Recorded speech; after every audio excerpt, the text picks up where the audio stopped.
It's time for the KQEG TV High School Game of the Week. Now, the Sparta Spartans and the Holmen Vikings. The KQEG TV Game of the Week is made possible by our sponsors, like Schneider Heating and Air Conditioning. Your comfort is their business on Southwest 2nd Avenue in Onalaska. Schumacher Kish Funeral and Cremation Services in La Crosse, La Crescent, and Onalaska. Boyer's Furniture, quality furniture at affordable prices on South Avenue, La Crosse. The University of Wisconsin-La Crosse. Surround yourself with distinction. Surround yourself with UWL. Pizza Corral. Round up the family. Ahead for Pizza Corral in Holmen. Interior Design. Flooring for your home or office at Interior Design in Holmen. Citizen State Bank. A banking experience like no other with locations in La Crosse and Onalaska.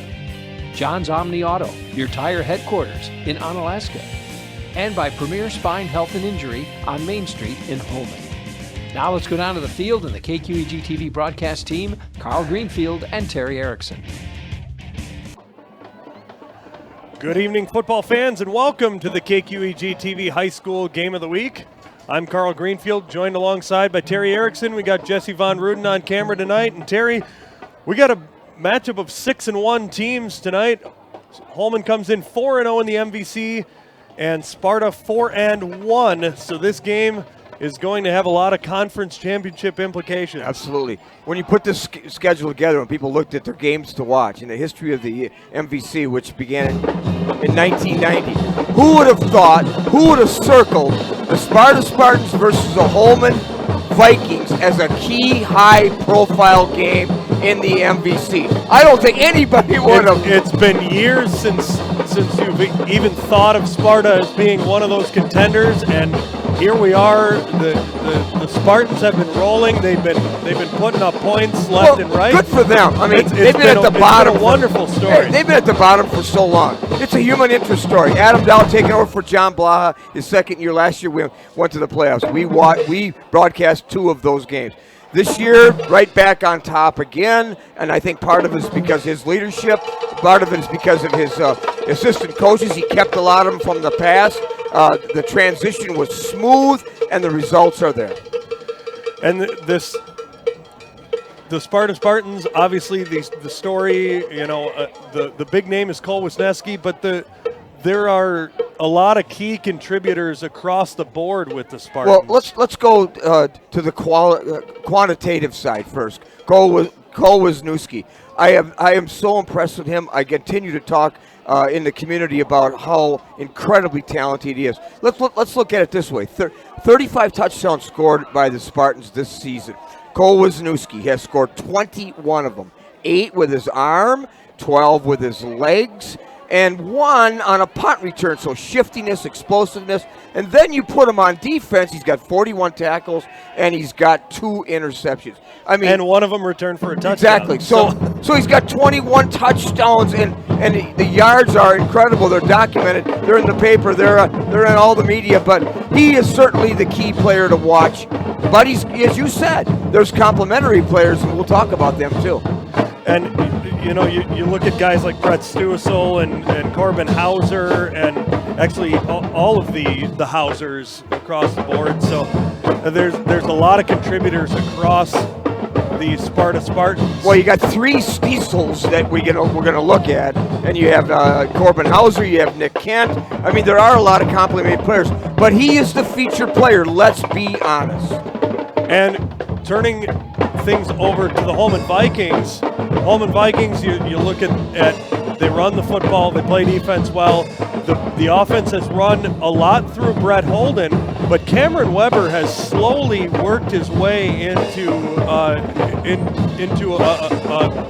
a force to be reckoned with. Well said. You and I were sitting right here without winter clothes on a week ago, of course. We were sitting here as the domination occurred with the Vikings and the Rangers, and we saw Cameron Weber using his legs. We saw him unexpectedly throw for 100 yards. We saw him making good decisions in that complicated offense.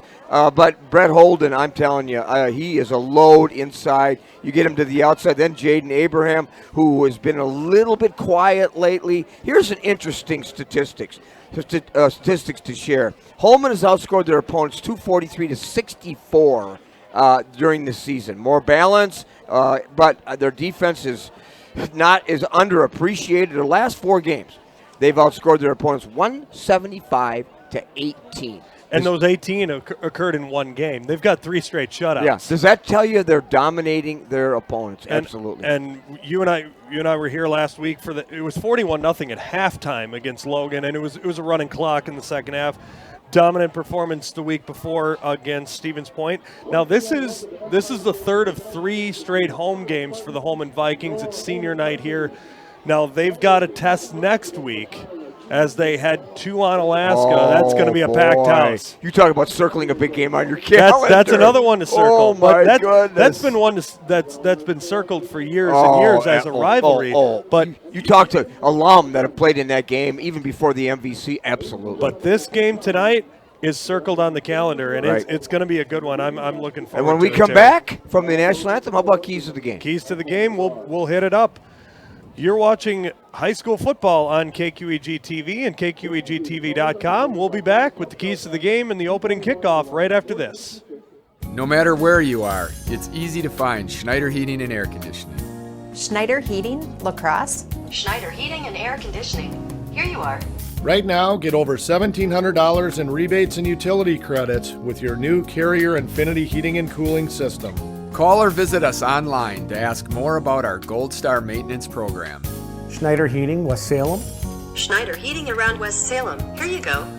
Turn to the experts, Carrier and Schneider Heating and Air Conditioning. Premier Spine Health and Injury in Holmen has opened a new state-of-the-art chiropractic facility in Holmen. They offer a specialized exam and specific plan to deal with your pain. Whiplash, concussions, TMJ, carpal tunnel, even headaches and migraines. We work to relieve the pain caused by these symptoms so that you can get back to doing the things that you love. Set up an appointment today. Your first visit is only $39 and it's donated to the charity of your choice. Call or stop by Holmen's Premier Chiropractic Office, Premier Spine Health and Injury at 814 Main Street in Holmen. The change will be dramatic. Give your kitchen a tasteful surprise, a custom designed backsplash from Interior Designs. Enjoy the beauty of ceramic tile framed by your cabinetry. Designs that are not just easy on the eye, but easy to maintain as well. Whether you have a taste for porcelain, stone, glass, or metal, our menu of designs can cover it all. Add beauty and value to your home. See our design specialists at Interior Designs, Holmen Drive, Holmen. From Interior Designs.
Welcome back, everyone. Carl Greenfield, Terry Erickson, just getting ready for the opening kickoff. But before we do that, Terry, keys to tonight's game. Well, I think one of them is the Viking Nation. I just think as a 12th man, it's a valuable asset for head coach Travis Kowalski. And it started with Steve King, who now is an assistant at UWL. And it's just incredible the amount of support. Yeah, exactly.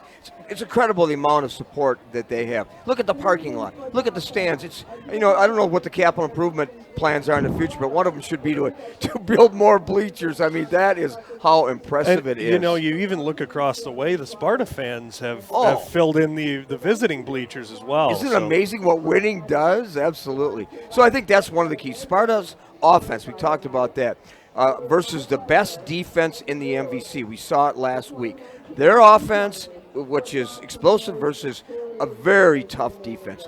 I think second of all, the depth of Holmen. They're a college program, meaning their depth as on offense and defense, and they platoon like a college team does. And part of that is the luxury of having over 100 kids out for football. Life in the trenches, not many people talk about that, but Holmen excels, I think, where the Marine Corps and the Navy SEALs and the people that carry their lunch to work live, and that is in the trenches. And we saw that last week as Holmen dominated Logan. And Logan's offense and defensive line pretty darn good, but not up to the standards of Holmen. And, we didn't see many weaknesses, Carl, in Holmen last week. Let's see if Sparta, well-coached, well-game planned, let Adam Dow, talented group of individuals, too. Senior-led, good assistant coaches. Larry Knoll, former head coach who also coached and played at UWL. Adam Dow, who played at UWL and has the head coach, taking over for John Blaha. Let's see what kind of how they did in terms of their film study in trying to find a weakness. I can't find one, but let's see if they can do that. Of course, game planning and execution, two different things.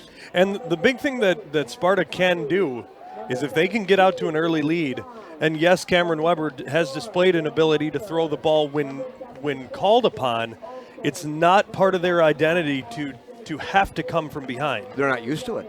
Right.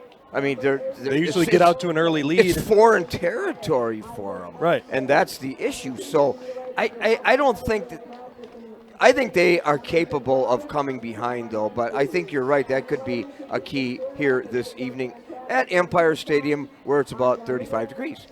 I think official temperature of 41 degrees here, okay. but well, the wind has been blowing close to 20 miles an hour. Fortunately, it's not blowing in our face right now, but it's a lot of viewers, by the way, watching this game, and I want to send at home. I want to outside of the cold. Like our friend Jerry Thompson, who goes to all the Logan games, played there, and graduated from there. His grandsons. Jack is home from South Dakota with his new grandchild, which is Jerry's great-grandchild. They're by the fireplace in comfort watching this broadcast, as well as people throughout the country, I'm sure. And as you may notice, some of the Holmen players with pink accents tonight. It is October, Breast Cancer Awareness, and you saw that on their banner that they had out on the field as well. So quite a few of the Holmen players with the breast cancer awareness accents to their uniforms tonight. Carl, playing for a cause. Like I was at UWL today, and I complimented the girls soccer program. They played for a cause last week, and the cause was suicide prevention. One of their athletes, their father passed away this summer of suicide. It was dramatic. It was catastrophic. It was sad. So playing for a cause is very important for young athletes. It widens their horizons, gets them to think outside the box. Anyway, well said. Anyway, good crew here working. This Greg Radisky's crew out of La Crosse. Vince Kuby's on this crew, along with Kevin Mahalovic. So they need to be up to the task too. When you're assigned a big game like this, whether you're a broadcaster or an official, you better bring your A game. I commented last week. I think last week was the first time I've ever worked with you, and you didn't know the officials, but tonight you do. And the Spartans kick off, takes a bounce, and takes a roll all the way into the end zone, just barely. Chased down by Jaden Abraham, but it rolled into the end zone for a touchback. Good so thing it did, Holmen will take over. Jaden Abraham could run it to the house. Good thing. Well, I didn't know the officials last week, and let's be honest, I don't think they'll be back either. So, not that they were a part of the win over Logan, but you and I would agree it wasn't the best. All right, well, as we unveil in the first couple possessions, I'll introduce you to the Viking offense. Of course, we know who leads the charge. Cameron Weber at quarterback. Missed most of last season due to injury. He's come back stronger than ever this year. A field general of sorts. Hands up the middle. Going to Holden, not much running room there. Well, in order for Holden to get to the second level, he will need good blocking by Sarazen, Cardi, Nesseth, Rannis and Dylan Langer. Give him a gain of 1, 2nd and 9. And do not discount the tight ends, Adam Quam and Isaac Elson as well, for their blocking ability. Obviously, Isaac Elson, the leading receiver, had a couple of touchdowns last week through the air. He did. Surprised the heck out of the Rangers, didn't it? Ravala goes in motion. Handoff goes. Little misdirection. I think Abraham. Yes, it was. On the carry, and good tackle, number 1, Brett Stiesel. 3 Stiesels on this defense. Brett Stiesel, Austin Stiesel, Isaac Stiesel. 2 brothers and a cousin. I'll give you those in a second after this play. 3rd and 5 now. 25-yard line. Another tight formation. That's the hallmark of the Holmen offense. Fakes the handoff, keeps it himself, and gets very close to a first down. We'll see. It depends on the spot. Just a little inside read zone, and that's where Cameron Weber, who was injured a lot in the past, excels. He reads the defense, but guess what? Fourth down. 4th and very short, Cameron Weber. Nice tackle by Noah Carpenter, a defensive lineman, Carl. Made the stop. And this has been Brett Holden territory if they are going to go for it here. Sure Looks is. like the offense is remaining on the field. They've also done a lot of trying to draw the opposing team off sides on one of these. They run the play. The handoff goes to Holden. It looks like he got enough forward progress, and his legs keep churning, and he keeps going for a first down. It's a spot situation, I'll tell you that. It's an absolute spot, and the spot was marked correctly, but we saw at UWL against Platteville last week where the officials didn't mark it very well at all, so don't underestimate the importance of a correct spot. That's right. Holden keeping those strong legs churning. Obviously, the big fullback, 5'11", 205. Some impressive statistics, too, which we will come back to. And speak of UWL, talked to his dad last week. Sounds like UWL may be in his future. Weber keeps it himself, cuts up field, and gains a few.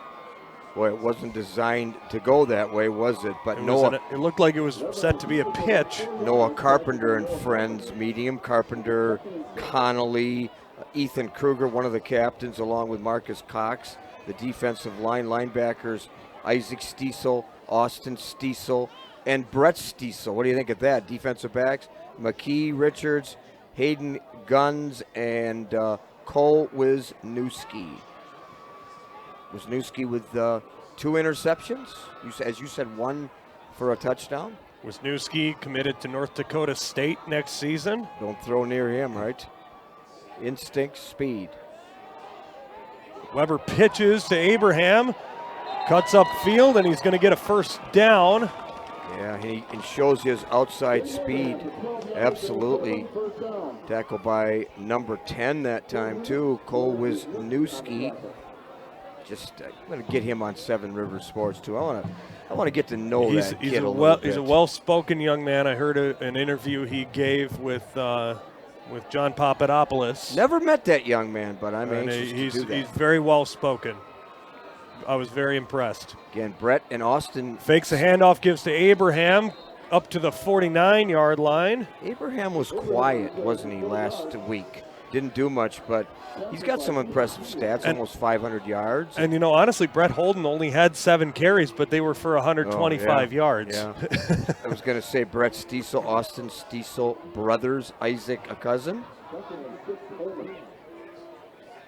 2nd and 6, just on this side of the 50-yard line. Weber back under center. Navala is the man in motion. Pitch to Holden around the outside. Lowers his shoulder, drives through, and gets a first down. Big run, Brett Holden. For young people watching this broadcast or rebroadcast, by the way, Austin Stiesel on the tackle. That's what happens when you lower your shoulder. You get the extra yards, you get the first down, good things happen. The low man wins. Gain of 7 for Brett Holden gives the Vikings their first plays in Spartan territory. Navala, the man in motion, handoff to Abraham, weaves his way, kicks it outside, and steps out of bounds. Gain of about 5 there. A lot of people took the fake there, and it was well designed. Cole Wisniewski ran him out of bounds. One of the captains, of course, you talked about his future in football. He could probably have a future in anything he wanted to do. The last time that I was here for a Holmen Sparta game, about third quarter, the fog rolled in. And Sparta's jersey numbers are not the easiest to read when it's clear outside. I couldn't see the Spartans across on the opposite sideline by the end of the game. Pitch goes to Holden, and he's got some running room. He's got a blocker, nice block by Adam Quams, and a first down for Brett Holden. Yeah, he just ran past number 68, Madden Connolly, a defensive lineman, defensive end, number 68, and got the first down. I like the play selection so far. Travis Kowalski, the head coach, but also the offensive coordinator, works a lot on scripting plays, game planning. Looks good, but spends a lot of time on tape. I wonder if he has time to teach. First and 10, 31-yard line. After the Holden first down, Navala heads in motion, handoff up the middle. Holden dragging tacklers and getting pushed back now. Good pursuit, though, by Sparta, giving him some yardage, but hard yardage at best. And again, Brett Stiesel on the tackle. 4-yard gain for Brett Holden, brings up 2nd and 6. Good offensive coordinators. Go to the edge, then go to the middle, go inside, then off tackle, then mix it up with a pass. This might be the time to do that. Nearing the red zone, and Isaac Elson, the big tight end, 6'4". Yeah, this could be it. Big target. This is a good down and distance to do it, Carl. Fakes the handoff. Oh, no, gives up the middle, excuse me. And going to be close to a first down. A patented Viking drive. We've seen it for decades. It's going to be 3rd and very short. Now, speaking of good down and distance and field position to throw, this is a very good time to throw when you have confidence in getting the first down on 4th down. And it's worth noting that the wind is currently blowing from our right to left, so a field goal is probably not an option as Navala carries it. Fumble! He did. And ball's on the ground, and Sparta says they have it. And I believe they do. The indication has yet to be given, but it is Spartan football. Looks like possibly Stiesel on the fumble recovery. You got a 3 out of 11 chance of Stiesel getting the fumble recovery. So Navala coughs it up, and the Spartans get the ball after an impressive-looking Holmen drive, taking over at the 17-yard line. Yes, we're confirmed Stiesel with the fumble recovery. Well, after an impressive drive, the Spartans make a big play, huh? Forcing a turnover. Our first look at Cole Wisniewski and the Spartan offense. Keeps it himself, cuts up the middle. He's got running room. He's got speed. He's about to be dragged down by a horse collar. Yeah, let's see. Let's see. Is it?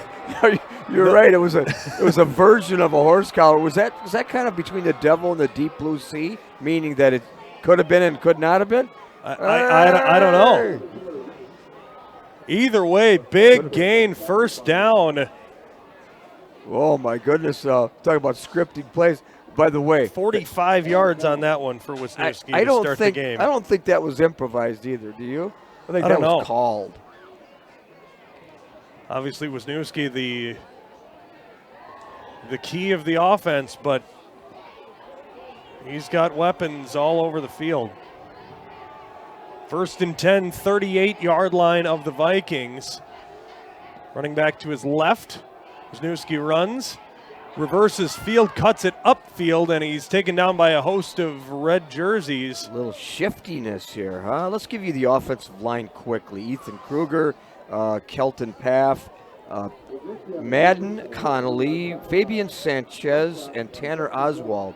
Their job is to give Cole Wisniewski an opportunity to get to the second level. Running lanes. Exactly. Or give him time to throw the ball, right?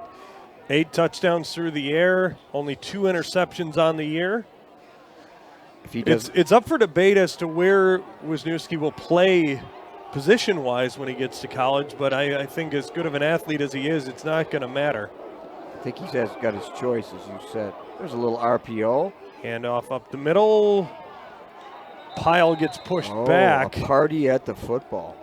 That's what you like to see as a defensive coach, like everybody involved in the play.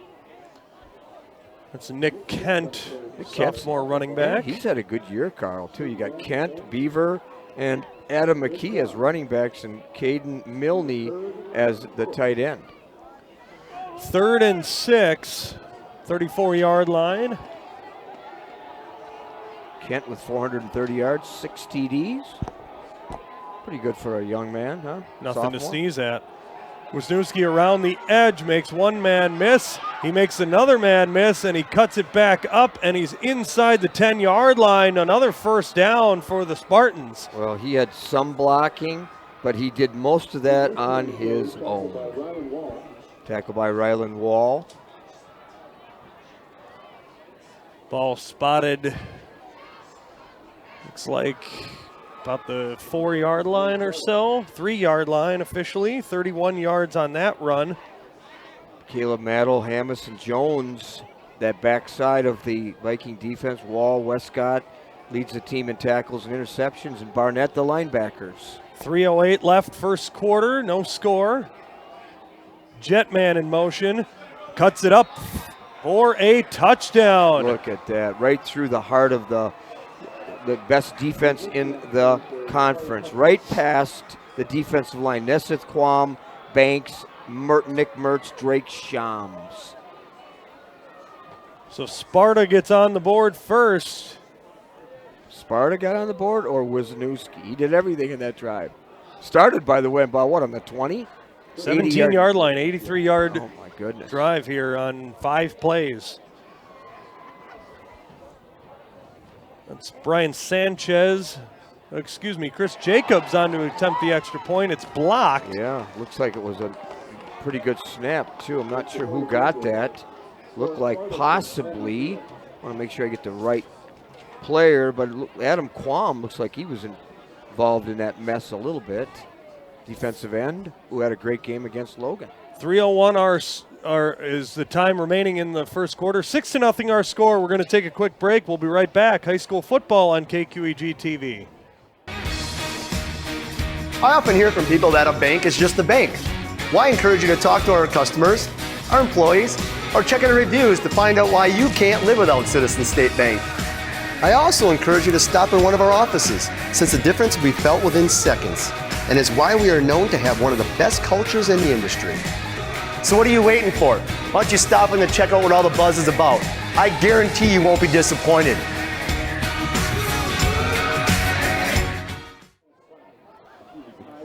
Welcome back, everybody. Sparta with an 83-yard drive on 5 plays. Gets them on the board first, 6-0 our score. Tyler Class, a sophomore, set to kick to the Vikings as they're 1 man short, but now he enters, making it 11-on-11. You want to have an even number. Luke LeClaire joining in at the last moment. He played well last week, too, in special teams. If you want to see highlights of tonight's game, and I'm sure there will be plenty, be sure to join Terry on 7 Rivers Sports Wednesdays at 5:30 and 9 o'clock on KQEG TV. Terry, who do you got on the show this week? Well, this week it's none other than Corey DeGaetano as they celebrate his 50th year of coaching. Big night tonight at Roger Herring Stadium. Not only celebrating his 50 years, but a key game, of course, Central on Alaska. Next week, Peter Fleming. You know that name from Central. Russell Heisey will be my guest next week on 7 Rivers Sports. Next week, we've got another couple of good games to come your way. Luther at Aquinas. I'll be there with Nick Ragnar, and Central and West Salem Should be a good matchup there as well. Abraham kicks it outside. We do have a penalty flag in the deep backfield. Abraham finding a hole quickly, but it closed. Cole Wisniewski, the first guy to hit him. We'll see what the referee has for us. First action we've seen from a penalty flag tonight. Yeah, next week I am off. Illegal shift against the Vikings. Says Greg Radisky. I'm off next week because Logan has their final home game. The final playing game of Tulsa, the season. correct? Yeah, and I'm going to that game. Two of my grandsons on the team, as you know, and so that's where I am going to be next Friday. But then Saturday, another UWL game. And the Eagles play the Stout Blue Devils tomorrow. You can watch it live on the web at 1 p.m. or Tuesday night on the replay on KQEG TV. Pass to Elson is upended, or excuse me, that's Adam Quam on the reception. Using his big size inside, and just a quick look in, tackle by number 6, Kevin Richards. Gain of 11 on the play. First pass we've seen all night. 2nd and 4, 26-yard line.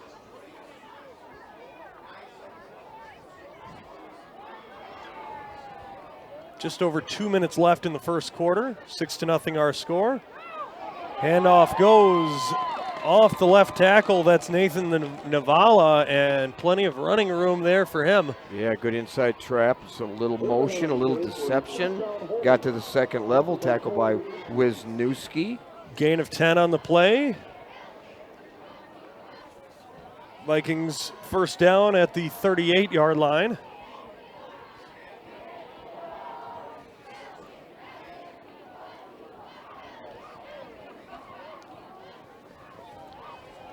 Tight formation. Man in motion is Navala. And the handoff goes to Holden, and he's wrapped up after a few.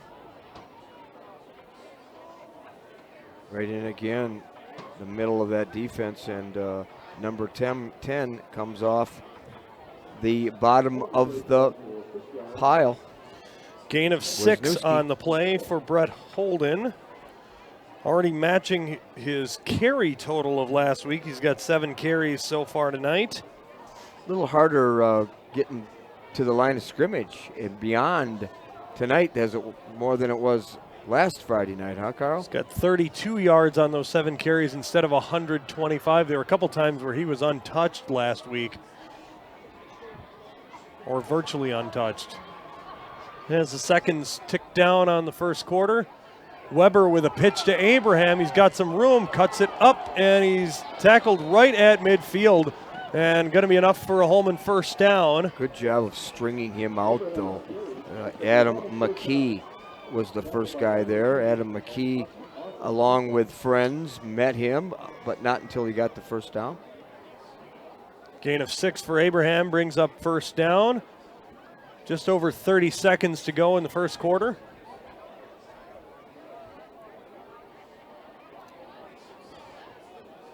Pitch and a reverse.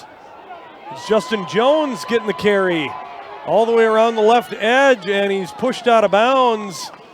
And it's going to be enough for a first down, it looks like. Fooled a few of the Spartans, but did not fool Kevin Richards, number 6, Cole Wisniewski, number 10.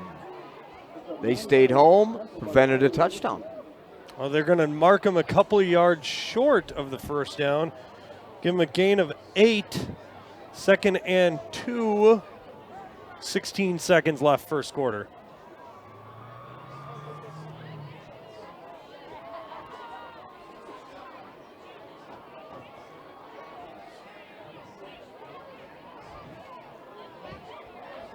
Should be the final play of the first quarter. Handoff goes to Navala.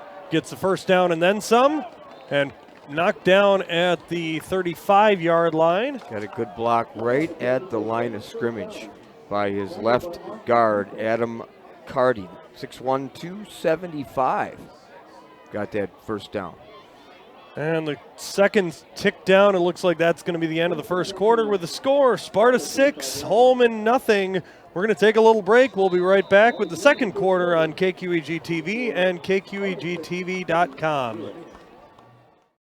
You know Boyer's Furniture. We've been in business over 100 years selling quality furniture at budget prices.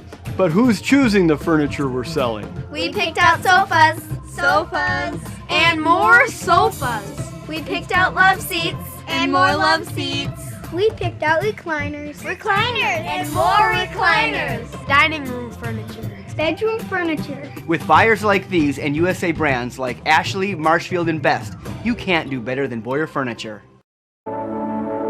From the bluffs to the river, surround yourself with knowledge, competition, the arts, friendships. Surround yourself with distinction. Surround yourself with UW Lacrosse.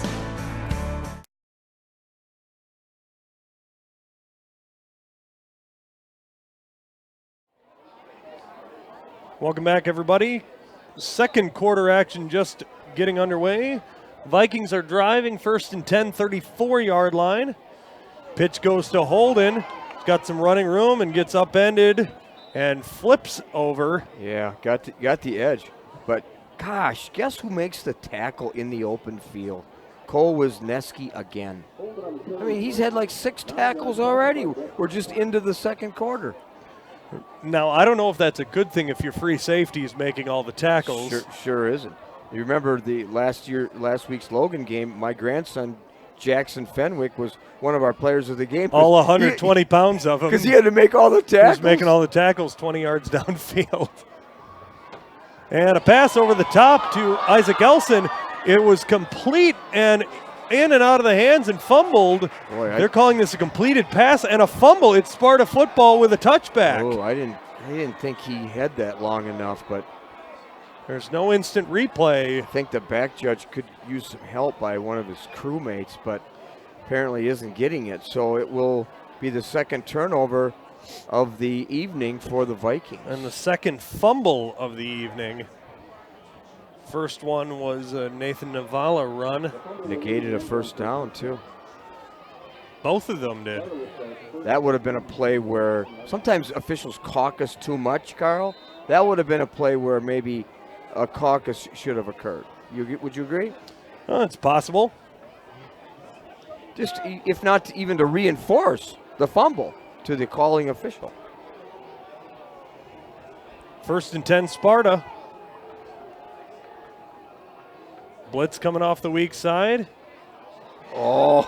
Handoff and then an absolute pancaking. Oh, my God. Welcome to Empire Stadium. That was a... Oh, whoa.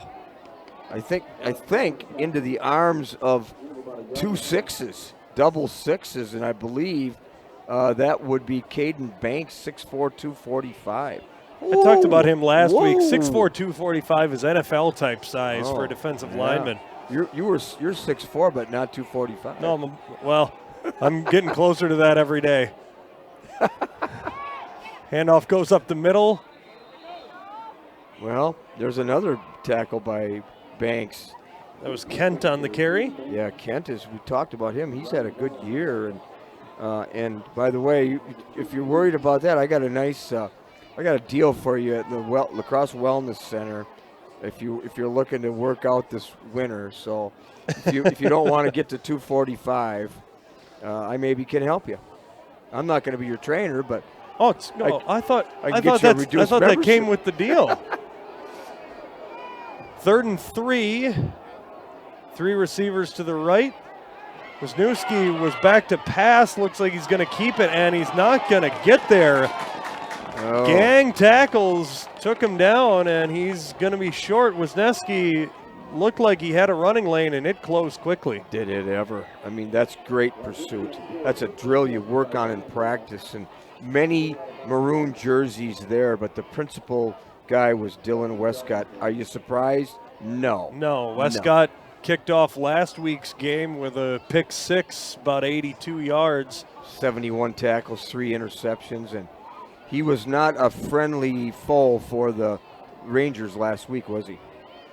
Not in the least. The Spartans have the punting unit on the field. Justin Jones, the deep safety, ready to return it. Line drive punt takes a bounce at the 48-yard line. It's grabbed by one of the up men. Oh, dangerous.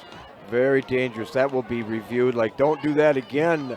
That's Rylan Wall. Yeah, grabbed Rylan it. Wall. Don't do that. The 6'3" junior. His dad, of course, the baseball coach here at Holmen, a very successful baseball program, as you probably know. Rylan Wall filling in last year as one of the quarterbacks. Also had some time missed due to injury. Yeah, and Austin DeChant filled in for him. That's right. His dad, the former defensive coordinator here. Handoff goes to Abraham, who's flipped upside down after a gain of 3. Do you think I have to tell you who made that nice open field tackle or not? Well, it's either a Stiesel or it's a Wisniewski, excuse me. It's Wisniewski. I wonder if he ever gets tired. I wonder if he's ever been hurt. I wonder if there's, look at this. Look at this. We got all kinds of food here today, too. Mark, good job. Thank you. We're getting taken care of. Here's the pitch to Holden. Kicks it outside, throws a stiff arm, and he's rolled, tackled. Gains a few. That's the kind of Holden that we know. But again, Wisniewski, part of the duel, along with number 10. Check that, number 6. Kevin Richards. I lost senior defensive back. Yeah, he wasn't listed as a starter in my depth chart, but I guess, yes, he is. Okay. Pitch goes to Holden again, lowers his shoulder, and he gets flipped right at the 40-yard line. That's going to be a first down. Gain of 5 on the play. Nice tackle by Isaac Stiesel. Again, Isaac is a cousin. Brett and Austin, brothers. 10 carries, 50 yards unofficially for Brett Holden. First and 10, 40-yard line. 7:42 left, second quarter.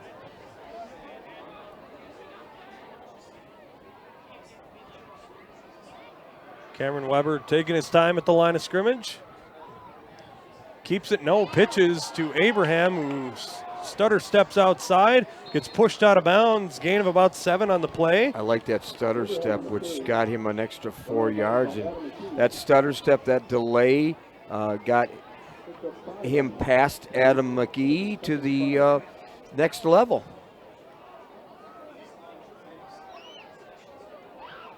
You can't expect to be an effective runner if you don't have deceptive moves to go along with speed.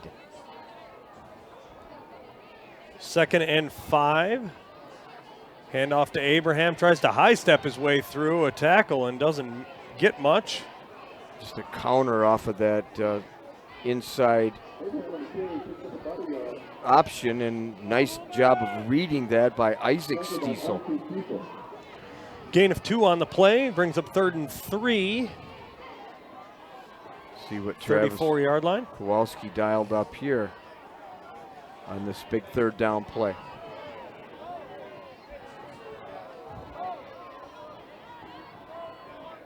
Motion stopped by Abraham, and the clock stopped by the official. So while they take a timeout, we're going to do the same thing. 6-0 our score.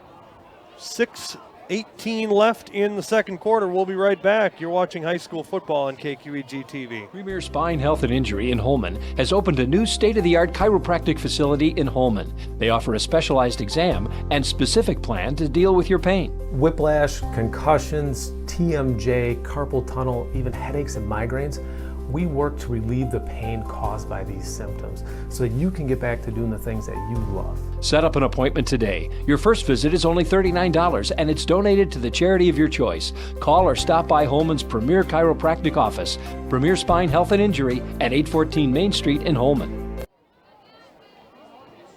Welcome back, everybody. Second quarter in Holmen, Schumacher Kish Funeral Homes has been serving the La Crosse area for over 50 years. Traditional services or prearranged funeral plans. It's comforting to know they'll be there when you need it. Schumacher Kish in La Crosse, La Crescent, and Onalaska. During our commercial break, Jesse Von Ruden, our camera operator tonight, informed us that it is snowing out in the stands. It's October 11th, and we're getting snow flurries as the Holmen Vikings get themselves a first down. Good blocking it down that right side, too. Yeah, I remember years ago before you were around, we would broadcast most of our games outside on the top of a scaffolding or on an old Volkswagen bus on top of it. Seriously, all of our games we were outside. So you came on at the right time. I guess I did. And I think next week I'll even get to be indoors with the Aquinas matchup. Pass across the middle to the tight end. Just a quick slant across the middle. The same pass that the Vikings had a fumble on. Caught last time, but then subsequently fumbled. And that was Isaac Elson able to hang on to that one. Gain of 9, bring up 2nd and 1.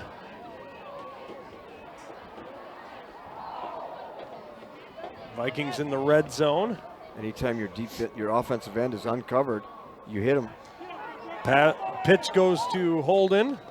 First down run. Ran through a couple of guys, including Brett Stiesel. Just to finish that thought, most defenses will put their defensive end right on a tight end so you don't give them a clear release. You give them a clear release, you're in trouble. Gotta make some contact. You got to hold him. You got to bump him. Typically, he will tell you run pass. You got to be able to read that tight end. That's why so many teams now go press defense with their DBs, not allowing people to get in open spaces. Handoff, fakes the handoff. Weber keeps it himself. It's gonna bring up 2nd and goal. Yeah, he faked it to his fullback, of course, and decided to run to the outside. A lot of people bid on that. Brett Holden, kind of the decoy. Gain of 2 on the play. 2nd and goal, 6-yard line. 4:24 left in the first half. Navala in motion. Handoff goes to Abraham. He tumbles his way across, and it's 6. Touchdown, Holmen Vikings. Well-designed sequence of plays on that particular drive. And there's the cannon provided by the National Guard in the end zone to our left. Well, notice there's not a lot of homes around here at the Empire Stadium. I don't know if that would be allowed at Swanson Field with homes how tight it is to the neighborhood. Exactly, I doubt it. Spencer Malone on to attempt the extra point. Kick is high enough. It is straight enough, and it's good. Good hold, too, that time. Good combination. Drake Shams, the holder. Drake Shams, a lineman by trade, but a good holder. Number 72. Know his dad, his grandfather pretty well. Spencer Malone, the converted soccer player. Yeah. Good kicker. Very accurate, good strong leg. Big game today, by the way, at Bangor, and I was talking to Rick Mullenberg, the head coach, and told me about his new acquisition, a converted soccer player who now is a member of their team and kicks 40-yard, 45-yard field goals in practice all the time. That's a weapon. I think he's 28 for 29 in extra points this season, which I was doing an ESPN radio spot today, and what's the X factor in that Brookwood Bangor game? Well, he could be. Absolutely. Yeah, very few high school programs have a kicker that they can count on that well. And, the Holmen Vikings really have two. They have Spencer Malone, who handles the PATs and field goals, and then they have Brecken Turner, number 24, who is kicking off right now. Remember that Ryan Byrne kid that kicked for West Salem? Yeah, he was all right. Yeah, he was pretty good. And the first kickoff return we've seen tonight. We've had a couple of touchbacks. across the 20-yard line. Yeah, returned. Well, it wasn't Wisniewski that returned it, so he got a little bit of a break, but it was Adam McKee. But, you know, talking about Ryan Byrne, he's now part of their offense, too, besides kicking. And I think he's like, I don't know, 37 for 39 and extra point attempts or something, you know, and he's just his deadly weapon. And he can make it from 50 plus. Oh, absolutely. First and 10, 22-yard line. Tight formation. Nowhere to go for Cole Wisniewski, and he's swamped. Talk about running Adam into a Quam pair in there. Of bookends. Yeah, exactly. Adam Quam was Drake one. Shams, it looks like, getting up from that pile. I think two of what will maybe be all-conference defensive players when the selection occurs in a couple of weeks. Just those two players will be talked about. Loss of a yard there, 2nd and 11. First time Wisniewski has been in minus yards. That's right. He was stopped for a no gain earlier, but a loss of a yard there. Man comes across in motion, fakes the handoff to him, gives to his running back. That's Kent. Slips a tackle and gets across to the 30-yard line. Going to be a little bit short of a first down. I like that. A couple play, yards though. short. That was some crossing action in the backfield, and Sam Barnett, 5'8" linebacker, making the tackle. I like that play. That was well designed. Those are not easy plays to execute because there's so much movement. It takes a lot of timing, takes a good exchange, takes a good fake. Just a couple ticks under 3 minutes left in the second quarter. Sparta moving the ball. 3rd and 2.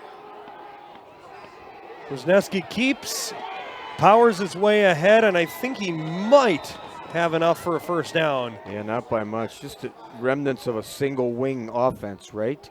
Snap it to him and go. A lot of white jerseys with red and yellow trim acting as officials there, indicating the first down, and they were correct. Dylan Westcott in on his second tackle here this evening. Gain of 2, and it was enough. First down, Spartans. 2:22 left. Sparta with a full complement of timeouts. Holmen with 2 timeouts remaining. Man comes across in motion. Handoff to Kent. Oh. Nowhere to go. Adam Quam forcing him back along with his friends. Oh, friends is right. Some of his best friends. Dylan Langer in on that one. Dylan Langer is right. 210-pound defensive lineman. We haven't talked much about him, but again, that defensive line is a strong part of the Viking defense. Sparta wants a timeout. Sparta takes a timeout. While they do that, we'll take a look at another one of our sponsors for tonight's game. We got Citizen State Bank on board once again. Is it time to dump your bank? Make the switch to Citizen State Bank and discover why they are considered one of the top banks in the nation and have one of the best cultures in the industry. Citizen State Bank, an experience like no other. Locations in Onalaska and La Crosse. By the way, newer sponsor. Do you know it's my favorite bank? They're your bank. They are. And it's because of the quality of service that you get there. And if you haven't been there, Carl, or any of our viewers, just check it out and see if I'm right. You got a personal testimonial right here from Terry Erickson. Yeah, and it wasn't solicited. It just came from the heart and the soul. You know that? Yeah. Because I really believe that they just go the extra mile. 2nd and 10, 33-yard line, 2:06 to go after the timeout. Wisniewski back to pass, scans the field, throws it deep down the left sideline and in and out of the hands of his intended receiver. Looking to find Matt Beaver there. Yeah, throwing perfectly too, though, to the boundary side, to the sideline, where it wasn't able to be intercepted. Perfect pass, but good coverage by number 10, Luke LeClaire, and number 17, Justin Jones. Justin Jones, free safety, also involved in the offense. One of the few guys that plays both ways. Yes. For this Holmen Viking team. The only one, as a matter of fact. 3rd and 10 now. Minute 59 to go. Fakes the pass, or fakes the handoff, excuse me, pass down the left sideline. A lot of contact, and we're going to get a pass interference call. Of course, those are hard to, but that was not hard to determine. Looking again for Matt Beaver, and the legs just got tangled up there. Looked like what Sam Barnett was it? Sam Barnett was the offender on that one, and it's really, you can't really fault Barnett on that one. It's just kind of one of those things that happened, and you know, you got to call it. Yeah, exactly. And if you get your legs tangled up because you're trying to play press or play man-to-man defense, you know, those things occur. It's not something where you There was no malicious intent there. That's something where you take the kid out and say, what the heck are you doing? Come on, wake up, you know. No. But what it does is it gives the Spartans a new set of downs and better field position, 48-yard line, 1st and 10. Just under 2 minutes to go here.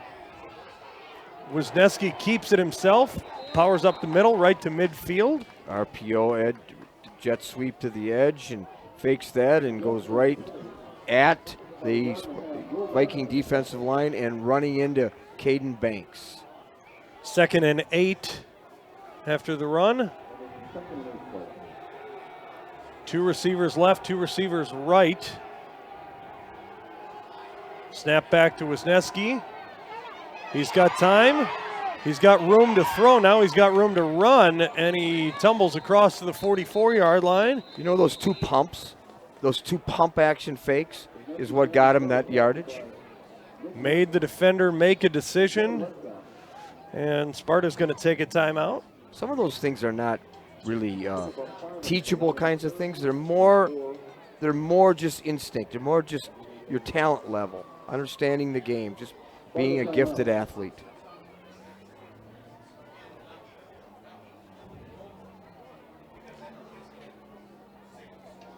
After the timeout, 1:15 left in the half. Sparta's down to 1 timeout. 7-6, our score here. Holmen on the legs of Jaden Abraham, and a made extra point, have a 1-point lead here. Take a look at Pizza Corral in Holmen. That should be your favorite pizza place. It is. Old fame. Did you know that? It is mine. It's very good. Their old family recipe, pizza sauce on original or pan crust, locally grown sausage, and Pizza Corral does not skimp on toppings. We'll continue this thought after the play. Handoff goes to Kent. He's got some running room, and he's got a 1st down. Try the Pizza Corral all-you-can-eat noon pizza buffet. Their roasted chicken is the best. Dine in, carry out, or they deliver. Make it Pizza Corral in Holmen. 1st down from Kent gives the Spartans a new set of downs. Kelton Path, by the way, Carl, with a great block on the right side. Back to pass Wisniewski, and makes one guy miss. We're going to probably get a holding penalty here. The pass is complete for now, as Wisniewski took a shot after the throw, too. Did he ever? It was not a malicious hit, but it was a severe hit by Adam Qualm. But you know what? You see, he just seems like he's so resilient, so durable, so tough mentally and physically. He gets hit. I've never seen him stay down. I hope that doesn't happen, of course. He's got that. And, you know, you talk about size and how much that matters at the quarterback position. And he's got good, strong size, about 6'2", 6'3", 200-plus pounds. Well-built young man. Well, he's got command of the huddle. He's got his presence is important. Quarterbacks need to have that. Ones that don't are not going to be successful. After the penalty, 1st and forever. Wisniewski back to pass. He's being chased. Couple of men miss. He's directing traffic. The ball is tipped. It is incomplete. Boy, it looked like a jailhouse break, didn't it, by the defense? And they just came through without being touched very much and created a lot of problems for Wisniewski. Holmen Viking marching band getting set across on the opposite sideline. 2nd and 27 officially, 40 seconds to go. Sparta 1 timeout on their own 48-yard line. Got a long way to go here for a first. Trips to the left. Quick hitter, and man was down when he caught it, so no advancement possible on that one. Got a little running room, Carl, too. And that was complete to Corbin Hauser. That is the first completion of the night for Wisniewski and the Spartans. Give him a gain of 2. Corbin Hauser, 11 catches, 300 yards, and 3 TDs coming into tonight's game. And with 15 seconds, now 12 seconds, it looks like Sparta's going to be content to let this one run out. They hustle up to the line, however. Man comes in motion, and they do run one more play. It's a run to Kent, and Kent loses his footing. After a gain of 3, we got a cannon blast to signify the end of the first half with a score, Holmen 7, Sparta 6. We got a good one on our hands, Terry, and we will be back in a little while with some halftime stats and halftime entertainment. You're watching high school football on KQEG TV and KQEGTV.com. Stick around. No matter where you are, it's easy to find Schneider Heating and Air Conditioning. Schneider Heating, Lacrosse. Schneider Heating and Air Conditioning. Here you are. Right now, get over $1,700 in rebates and utility credits with your new Carrier Infinity heating and cooling system. Call or visit us online to ask more about our Gold Star maintenance program. Schneider Heating, West Salem. Schneider Heating around West Salem. Here you go. Turn to the experts, Carrier and Schneider Heating and Air Conditioning. There's no place like La Crosse, Wisconsin, with the river and the bluffs. Academic success, athletic success. All of our programs are doing really well right now. Coming out here and playing my first conference game, I had a bunch of goosebumps, I had chills, I was excited, I was nervous. I felt every emotion that, you can feel. College, when you think of what that experience is and the growth as a person and as a student and as an athlete, there's no place like UW La Crosse. The change will be dramatic. Give your kitchen a tasteful surprise, a custom-designed backsplash from Interior Designs. Enjoy the beauty of ceramic tile framed by your cabinetry. Designs that are not just easy on the eye, but easy to maintain as well. Whether you have a taste for porcelain, stone, glass, or metal, our menu of designs can cover it all. Add beauty and value to your home. See our design specialists at Interior Designs, Holmen Drive, Holmen. From Interior Designs.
Welcome back, everybody. Carl Greenfield at halftime.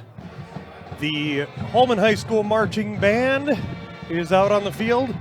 Let's take a listen in as they perform Stairway to Heaven.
Recognize our amazing marching band seniors.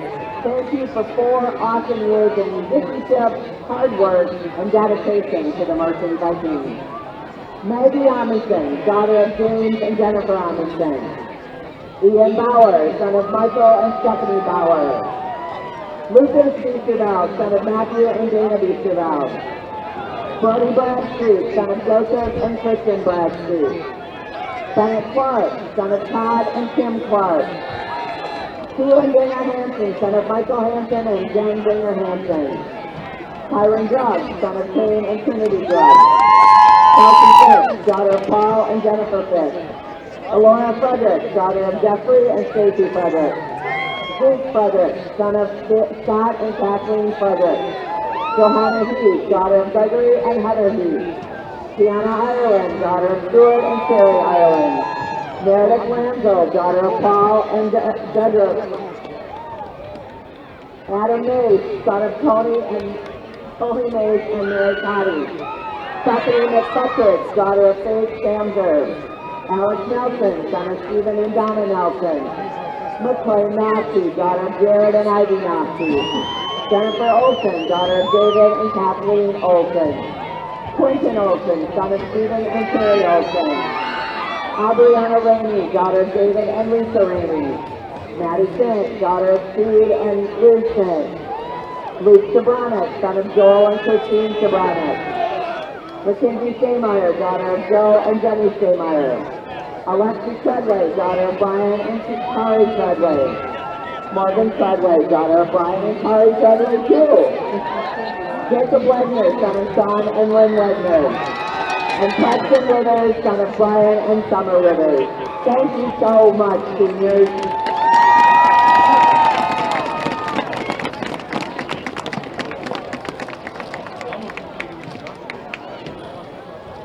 And who doesn't know the Beatles? We close tonight with 2 Beatles songs, Sgt. Pepper's Lonely Hearts Club and The End.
Plan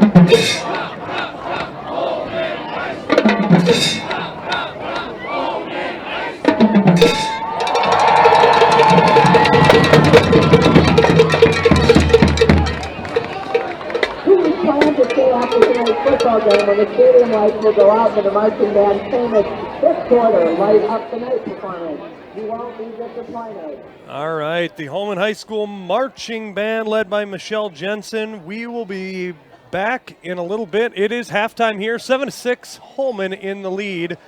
We'll be back after this with some halftime stats on the KQEG TV High School Game of the Week. There's no place like La Crosse, Wisconsin, with the river and the bluffs. Academic success, athletic success, all of our programs are doing really well right now. Coming out here and playing my first conference game, I had a bunch of goosebumps, I had chills, I was excited, I was nervous. I felt every emotion that, you can feel. College, when you think of what that experience is and the growth as a person and as a student and as an athlete, there's no place like UW La Crosse. It's halftime on the KQEG TV High School Game of the Week. Tonight's game features the Sparta Spartans and the Holmen Vikings. We'll return with the second half of tonight's game after these messages.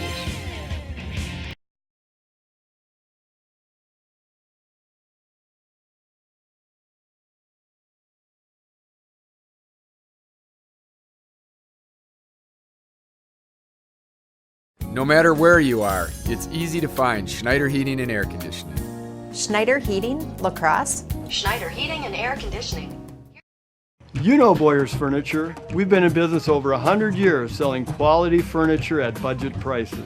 But who's choosing the furniture we're selling? We picked out sofas, and more sofas. We picked out love seats, and more love seats. We picked out recliners, and more recliners. Dining room furniture, bedroom furniture. With buyers like these and USA brands like Ashley, Marshfield, and Best, you can't do better than Boyer Furniture.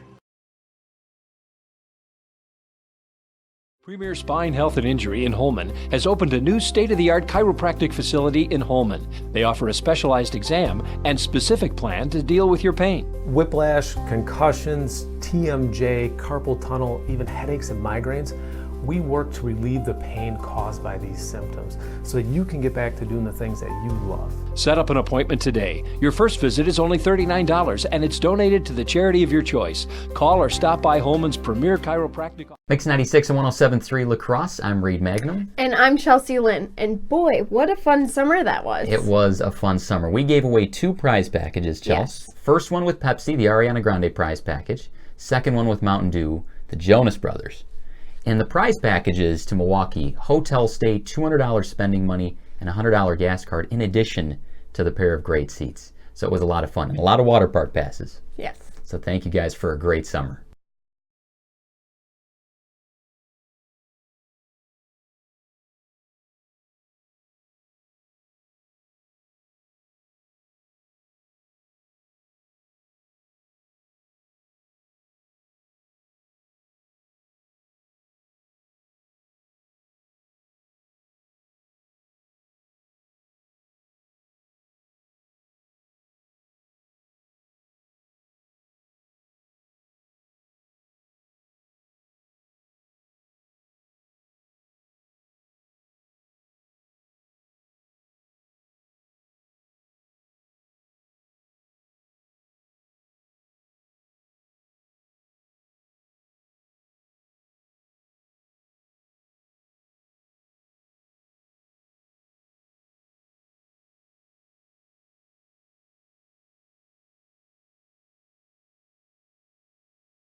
Welcome back, everybody.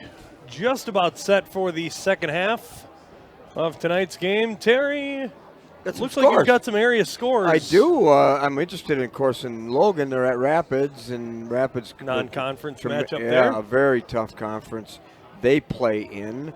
And the Rangers are ahead 16-14 to close the first half. So I'll be interested in how that turns out. This is surprising. 27-0 on Alaska in the second quarter over the Central Red Raiders. Wow. That is very surprising. I thought that would have been a little bit more competitive matchup. 7-0 Toma over West Salem, and at the bottom of the MVC. And then this is surprising.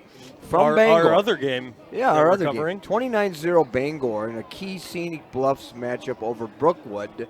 Brookwood one game behind Bangor in the Scenic Bluffs, and the 29-0 Bangor is making a statement in the first half. No kidding. Some statistics from the first half. Cole Wisniewski leads all rushers, 10 carries, 101 yards, and a touchdown. Nick Kent adding 27 yards on 5 carries. For the Holmen Vikings, 12 carries, 66 yards for Brett Holden. 9 carries, 50 yards for Jaden Abraham. He does have the lone touchdown run. The passing game has been pretty much non-existent for both teams. A couple of catches for Isaac Ellison, leading all receivers. He's got 19 yards, but he did have the fumble after the catch in the red zone in the second quarter. Yeah, a couple of turnovers were key. But when you look at your statistics, it just reinforces the fact that this has been a fast first half. We were talking to some of the other broadcasters from other stations here, some radio stations covering the game, said it felt like this first half had just gotten started and then it was over. Yeah. And that's a product of running the football. Obviously, the clock keeps moving, but yeah, I know. It was a very quick-moving, low-scoring affair as well. And only 3 penalties. I mean, so Right. that was part of it. That makes a big difference. I guess my view on the first half, my takeaways were pretty obvious. Defense up to the challenge on both sides, no question about it. And when you look at the Sparta defense, having to prepare against a 3-headed monster, that triple option. So you got to stop the fullback, the quarterback, and Jaden Abraham on the outside. They've done a good job. It's all predicated on reads. It's all predicated on coaching, techniques, and so on. Halftime's always interesting to me. I've been on both sides of it as a player and as a coach. I've seen good halftimes. I've seen bad halftime breaks. Good coaches, you really utilize their eyes in the sky, people in the press box. They look at what kind of adjustments are we going to make? What can we exploit? And then get some ideas from players. Like, what do you guys think? Can you beat that tackle on the left side? You talk to your left tackle. Can you beat that guy in front of you? Can we count on you to open up some holes there?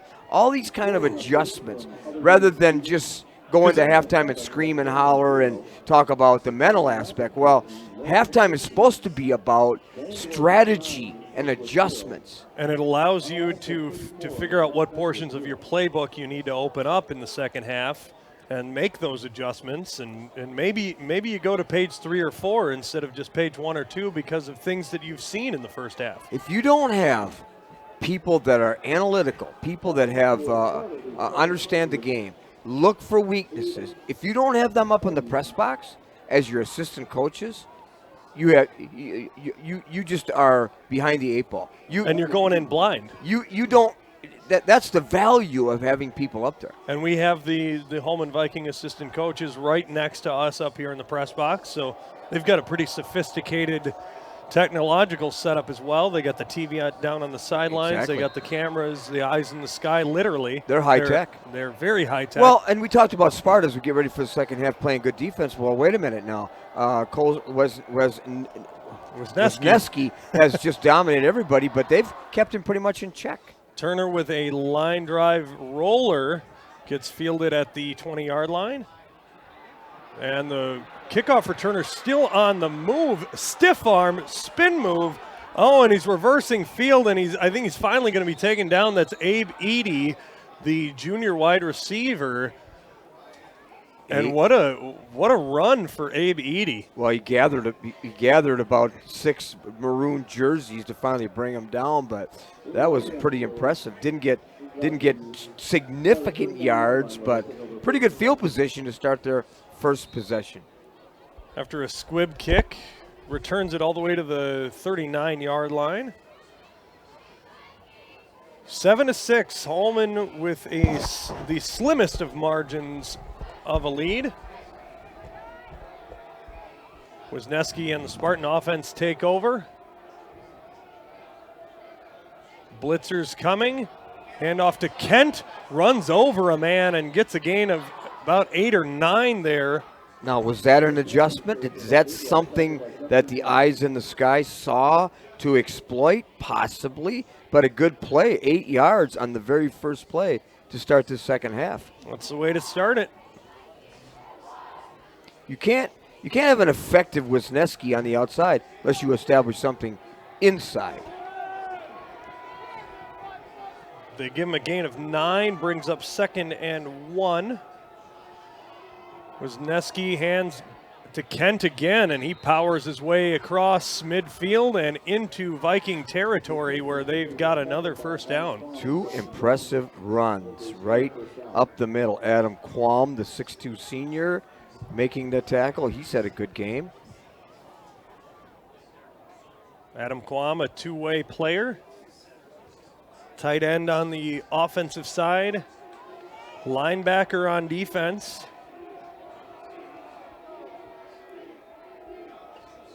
Wisniewski keeps, kicks it outside, steps up, and he shows a little bit of that open field speed that we got to see a couple times on display as he's ripped down. Another first down for the Spartans. Let's not forget who got him there. Corbin Hauser, number 14, with a great block to spring him for that first down. Gain of 14 on the play for Wisniewski, brings up first down, 32-yard line, just getting started in the third quarter here. Carl Greenfield and Terry Erickson. We got Jesse on camera tonight. 3 straight first downs for those Spartans.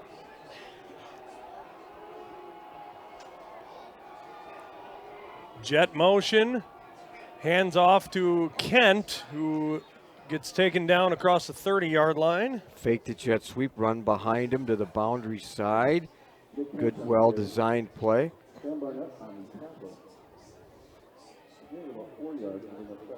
Again, running the ball well into the defensive backfield. That time Qualm again with good catch-up speed, made the tackle. I want to give a shout out to all of our viewers on the YouTube stream tonight. And if you're on YouTube, please hit that subscribe button. Handoff to Kent, gets tumbled. Another darn near first down, boy. Kruger and Paff and Connolly and Fabian Sanchez and Tanner Oswald, they are controlling the line of scrimmage here into the third quarter. Gain of 8 on the play. Want to say hi to our former colleague Gary Zimmerman watching on the stream. We miss that guy. I'll tell you, he's a great guy. Thank you for watching, Gary.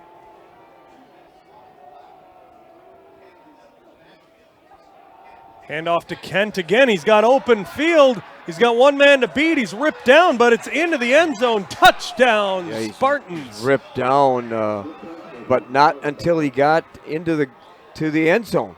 Boy, you talk about a well-designed sequence of plays. This is a statement drive right here. Oh, my goodness, yes. And you got to figure they will keep the offense on the field for a two-point conversion as the PAT was blocked on their first touchdown, and they will. Offense stays on the field. And 5 carries in the first half for Nick Kent. 5 carries on that drive, culminating in a touchdown. Wisniewski keeps, kicks it outside. He's taken down. Did he cross the goal line? He's just short. Oh, just short is right. And one of the reasons he was just short was because of Drake Shams, number 72, the 6'1 senior, just hung on for dear life and denied him the end zone. Well, while they change sides, we're going to take a little break here. We'll be back. It's now 12-7, Sparta in the lead, 9:32 left to go, third quarter. We'll be right back.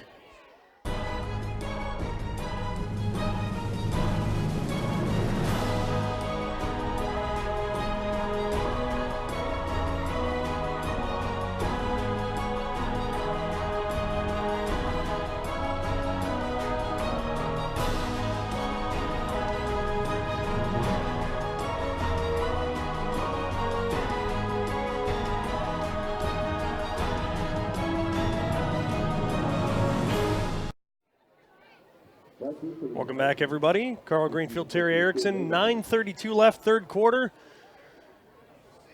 A 6-play, 61-yard drive for the Sparta Spartans culminates in a touchdown by Nick Kent, the sophomore running back. 5 rushes on that drive alone. It was the Nick Kent show. And credit the Sparta offensive line for opening holes for him. Against a tenacious, difficult defensive line to gain anything from. A spiraling knuckler kickoff goes through the end zone for a touchback. Jaden Abraham saying, I want to be able to run one back like he did against Central. There may only be one guy that can match Jaden Abraham's speed on this field, and that's Cole Wisniewski. Exactly. Those two are, I can pretty much say, the fastest players on the field tonight. Well, and their vision when they find a running lane and their ability to get it to a second gear are remarkable. Handoff goes. Oh, makes a man miss. That is Jaden Abraham. It is. And just talking about his speed. Misdirection and a first down. And a juke move to free himself up a little bit more. Right into the middle of that 6-man defensive line that the Sparta brings. First and 10, 35-yard line. Pitch is fumbled. Sparta's got an opportunity. They pick it up all the way into the end zone. Touchdown Spartans. That's Isaac Stiesel. Boy, was a that bad critical. pitch there. Oh, boy. That's one of the dangers of running the option. And the Spartans are in business. My goodness. Oh, that was critical. Stiesel picked it up just on that unpredictable bounce at the right time. And scoop and score. Yeah, and never really broke stride. Wow. And the Sparta faithful across the way, jumping up and down, showing their enthusiasm. As you said early in this broadcast, boy, Sparta is well they travel represented, well. huh? Absolutely. About a 25-minute drive or so, maybe a half hour, depending on traffic. Timeout. Timeout, Spartans. I want to think about this one as to whether or not they're going to kick a PAT or go for 2 of them. I'm assuming they're going to go for 2, but do a little math and see what matters. While they figure it out, we'll take a look at one of our sponsors for tonight's game. You need new tires before the roads turn slippery. John's Omni Auto Services and Repair in Onalaska is having a tire sale with rebates for extra savings. Don't get stranded with a dead battery. Let John's Omni Auto Services and Repair in Onalaska check it and get your vehicle winter ready. Next week, we got a couple of good matchups.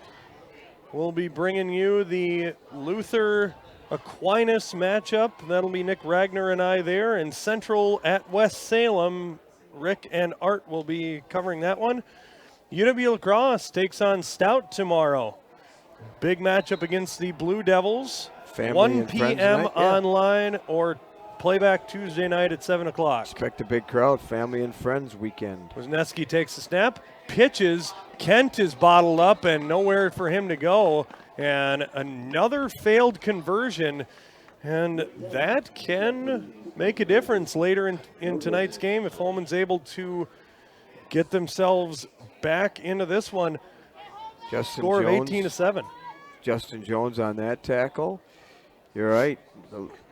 I think football fans realize the importance of those PATs. And we'll see what kind of adjustments Travis Kowalski makes on the offensive side.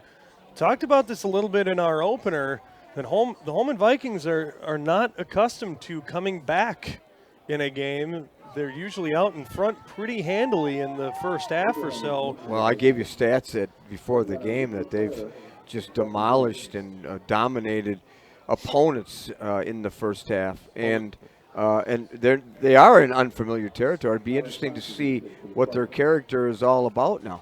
And this 18 points that Sparta has put up matches their total allowed over the last 4 games.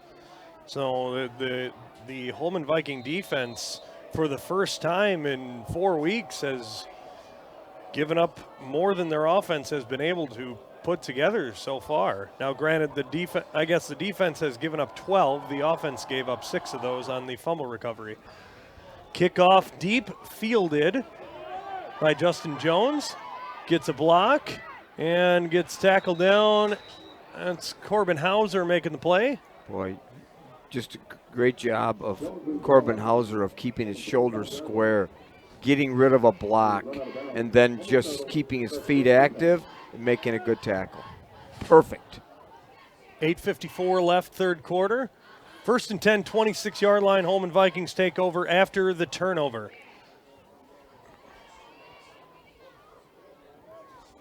Yeah, you talk about the Holmen Vikings with, 100 kids out. You look at that sideline, and it's just packed. Pass in and out of the outstretched arm of Isaac Elson. First incompletion of the night for Cameron Weber. Outstretched hands is right. I mean, he's got the big frame, but long arms. But not that long of arms. Ball thrown way out in front of him, but he had a lot of running room, too. Bring up 2nd and 10.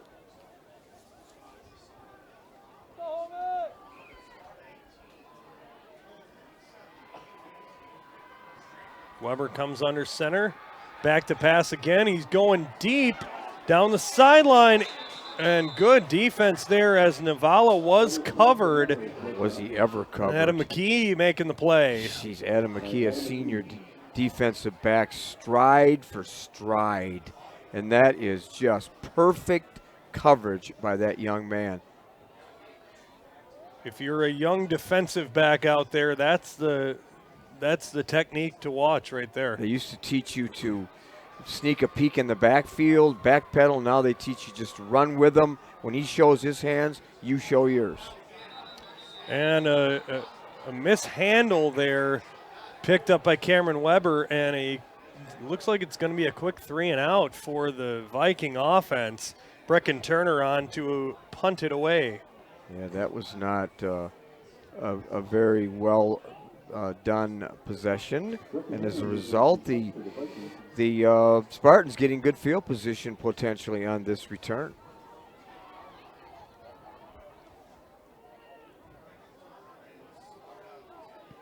Turner with a line drive punt, takes a couple of bounces, and a dangerous one to field. Yeah, Matt Beaver, living on the edge. On the edge is right. Right at midfield, he goes down, so good field position for Sparta. Fortunately, took a good bounce into his hands. Living on the edge like that usually doesn't produce good results, Carl. You can catch the Friday night races from the Oktoberfest races this Sunday night at 7 p.m. on KQEG TV. The Friday night races from the Oktoberfest races from Knights of Thunder. Sunday night, 7 p.m. Check them out. Handoff up the middle goes to Kent. Gain of 4 on the play. Kent's been the workhorse. Tackled by number 66, Caden Banks. He's played well in that defensive line.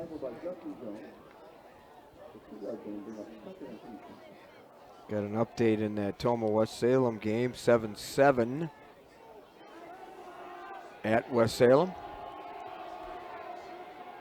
Once again, we always want to thank all of our viewers on YouTube. Got 215 folks watching tonight. I really appreciate you being on board with us. So if you're on the YouTube channel, please hit subscribe. Yeah, we talked about the importance of the trenches. And I think that is Nick Kent with what appears to maybe be a cramp. In the so far in the third quarter, the offensive line of Sparta has owned. They have the had trenches. their way. Yeah, they have. Absolutely. As the trainers tend to Nick Kent, we want to thank all of our sponsors on tonight's game. Schneider Heating and Air Conditioning, UW Lacrosse, Boyer's Budget Furniture, Interior Design, Schumacher Kish, Citizen State Bank, Premier Spine. Without those sponsors, these broadcasts would not be possible, so we want to give a big shout out to all of them. And Kent is up on his own feet with a little bit of help. Walking a little bit gingerly towards the sidelines, but I think he's going to be all right as his gait improves. Probably be out for a couple of plays and hopefully back in for the Spartans, as he was the catalyst on their touchdown drive to start the third quarter. 3rd and 3 now. Receivers left and right.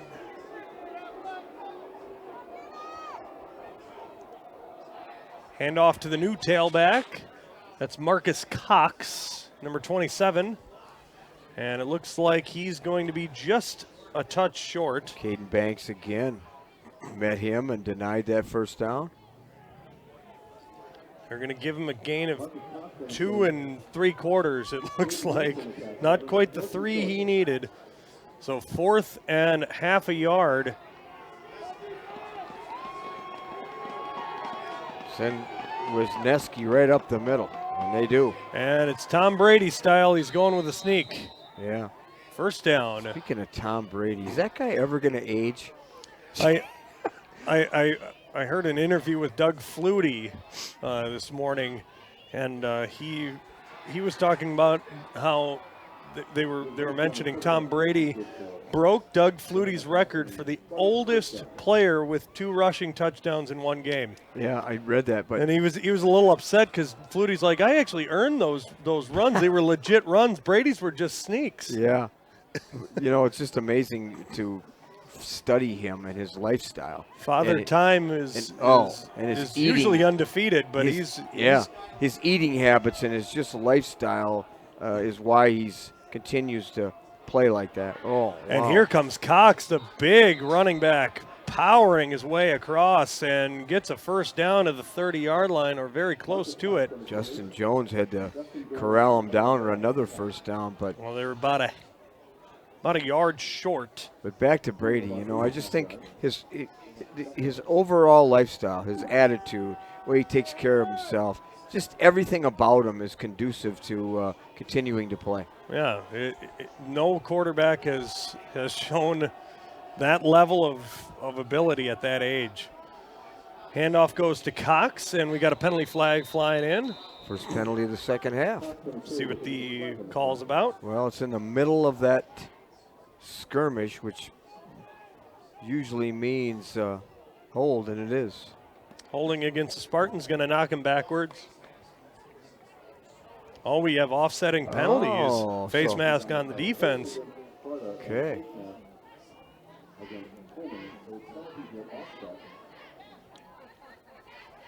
It looks like it was a 5-yard variety. Greg Radisky. Not that it matters. They're offsetting, but. Greg Radisky says offsetting. Not a personal foul. Pat Korger, Kevin Mahalovic, part of this crew. Vince Kuby. 5:22 to go, third quarter. Look, the clock winds. Nick Kent still on the sidelines. Marcus Cox. I don't know where I got that name. And handoff, it's going to go all the way. That's Corbin Hauser. Touchdown, Spartans. Yeah, my goodness. No penalties and their own version of a jet sweep, and just like that, 6 more for the Spartans. And this is not how the Holmen Vikings obviously drew up this evening, but this may be in fact, it may very well be the largest deficit the Vikings have faced all season. They had the one loss to Menominee. They lost 32-16. Chris Jacobs on to attempt the PAT. Kick is up. It's a line drive, but it's good. Almost blocked, but high enough to put a point on the board. His first kick was blocked, but that one just high enough. Trajectory is key, and it's a lot easier to block a low-line drive, but he got it just over the line. And the Sparta fans giving their squad a big round of applause as they come back to the sidelines, leading 25-7. Boy, a stunned a stunned Holmen sideline, a stunned Holmen bleacher section.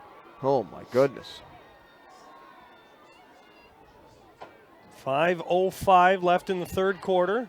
Still a lot of football to be played. The Vikings have the weapons, have the talent to come back in this one. It's just unfamiliar territory for them. Well, it starts with a good run back here by possibly Jaden Abraham, who we know can take it to the house. A very talented sprinter in the track season, Jaden Abraham. His grandfather, a talented musician. Did you know that? I did not know that. Yeah, he's been on several bands in the area, and I know you're quite talented musician too, but he's right at your level, I think. All right. And that actually does surprise me that I don't know him, considering how small the music community is. And the ball got blown off the tee, so we'll have to have a holder here.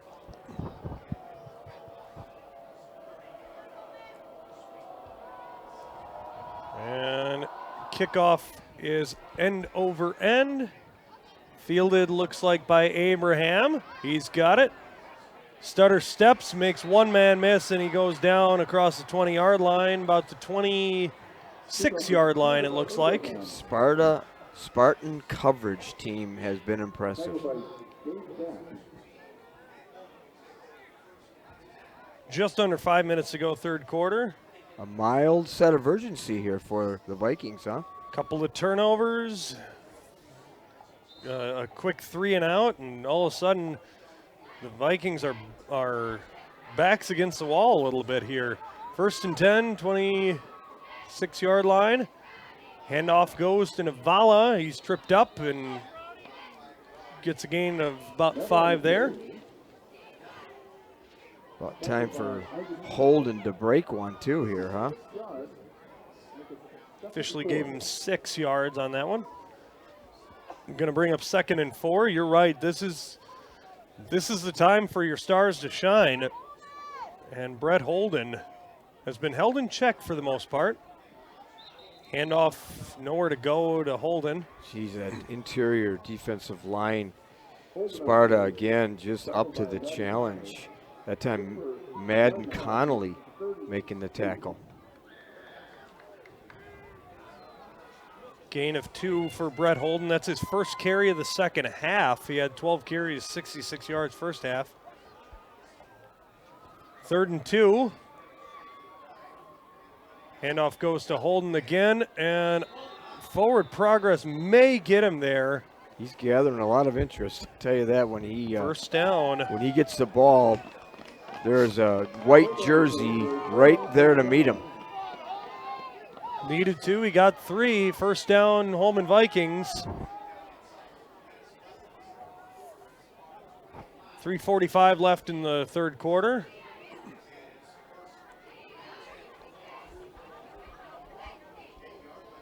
Man goes in motion, pitch goes to Holden. He's got good open field speed. He powers his way across the 45-yard line. Good first down run there by Brett Holden. Good run, but look at that. Like, I count 6 white jerseys there. And that brings a smile to the face of a defensive coordinator.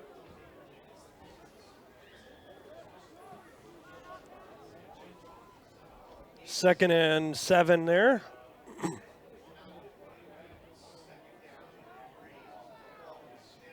Or 2nd and 3, excuse me, 7-yard gain.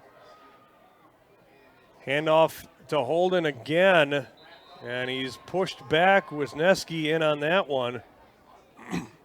Assignment football. First down, though. This is the got just enough. Term coaches use against a triple option.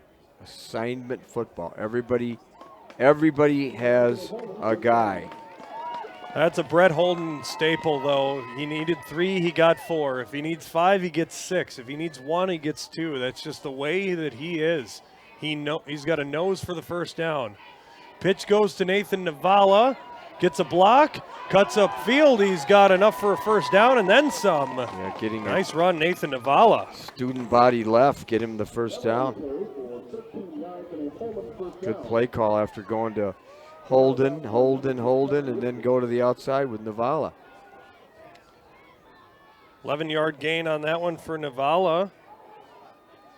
Picks up first down.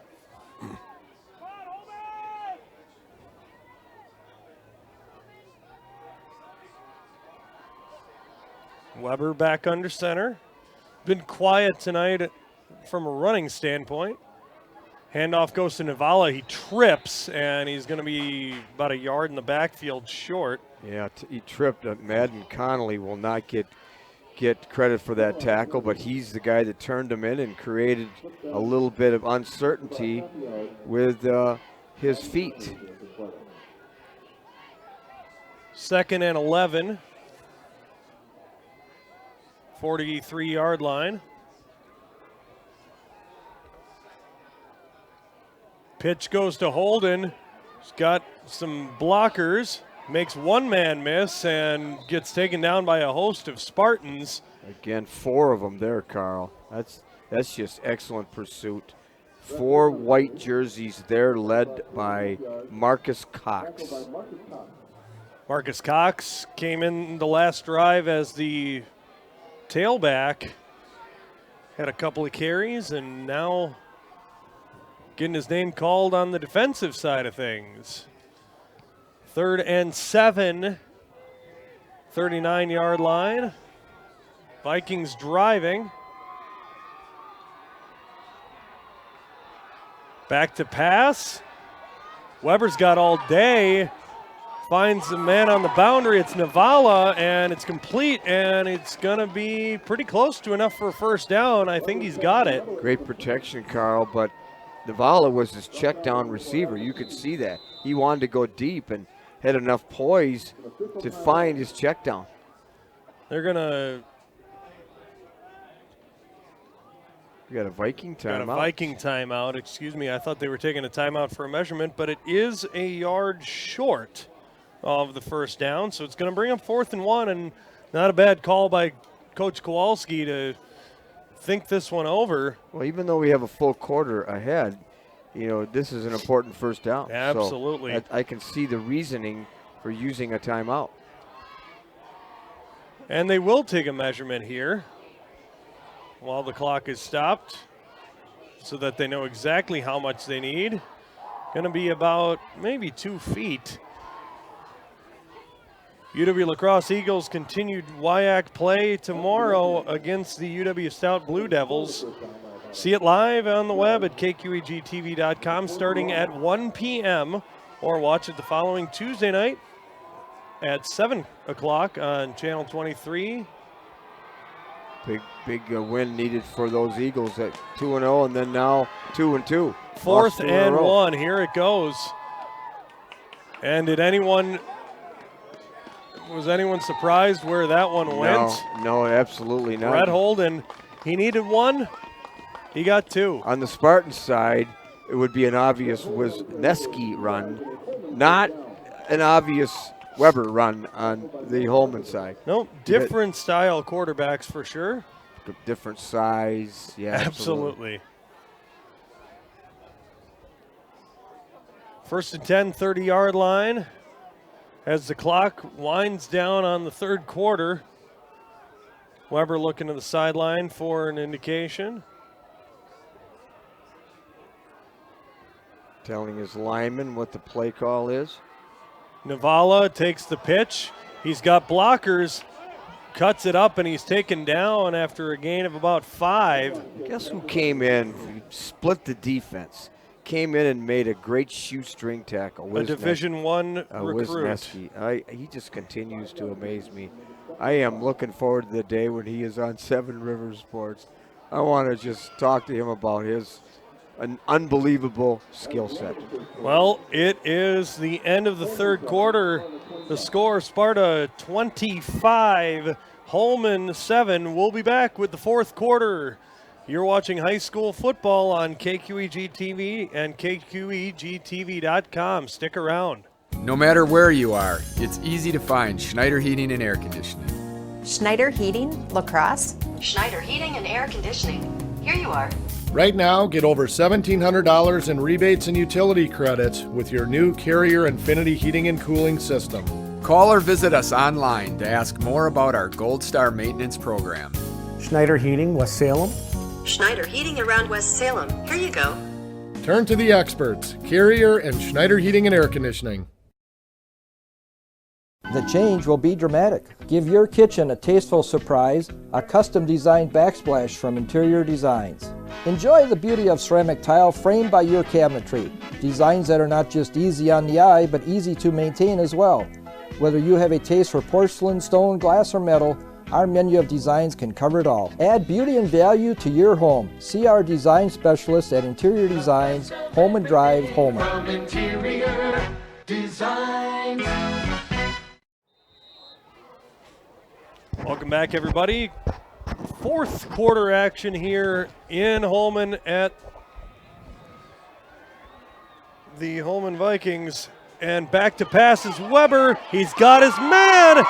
Touchdown, Adam Quam. My goodness, what a toss. Yeah, and in his size, he just beat the Spartans' defensive back, number 6, Kevin Richards, for that touchdown. And there goes the cannon. The National Guard provided a cannon for tonight's game. So every time the Vikings score tonight, that will go off. It's gone off a couple times. Oh, here's another one. How many times is it going to go off if the Vikings win? That's what I want to know. I don't know. But they stopped it momentarily, I think, due to the cannon, if I'm not mistaken. Give everybody's hearts a chance to recover down there. Is that what the side officials, the wing official said? Like, let's wait a minute in case it goes off again. Yeah. Spencer Malone on to attempt the extra point. Snaps a little bit high. Kick is up. It is good.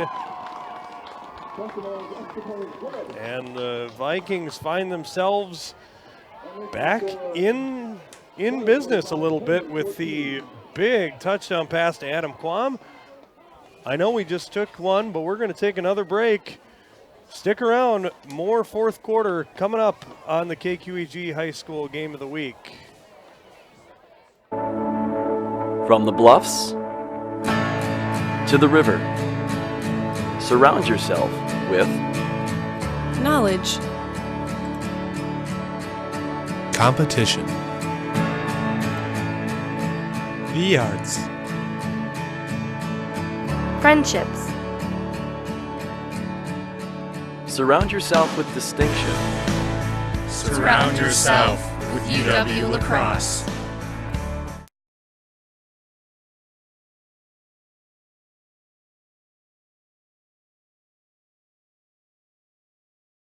Five, 4, 3. Welcome back, everybody. Fourth quarter. Holmen Vikings score that one, makes it 25-14. Kickoff fielded and splits a couple of defenders on that one.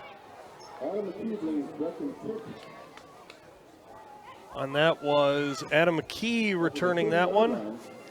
Good open field tackle by Drake Shams. Well, Carl, as we're just into the fourth quarter now, there's a sense of urgency on the defensive side to get a stop and not allow a Spartan drive to control the ball and can eat up the clock, certainly. There is a sense of urgency on the sideline. Fourth quarter, Lancaster leads the Aquinas Blue Golds 34-0. And a nice first down run. And look who's back. It's Nick Kent after the cramp. Sidelined him for a little bit. Off tackle run. Got him a great opening drive after he was been hurt. An opening run. Boy, that kind of stuns me, that Lancaster Aquinas score. Me too. Bangor Brookwood, the other game we're covering. Rick and Art over there. 50-0 Bangor in complete control of that one. On the heels of a 56-0 win last week over Riverdale. Running clock in Bangor. 2nd and 1.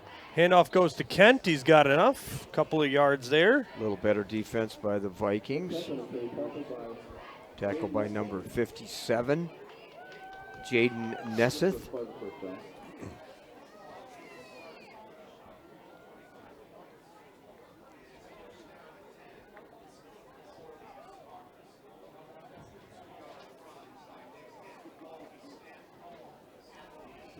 First and 10 Spartans after that run by Nick Kent.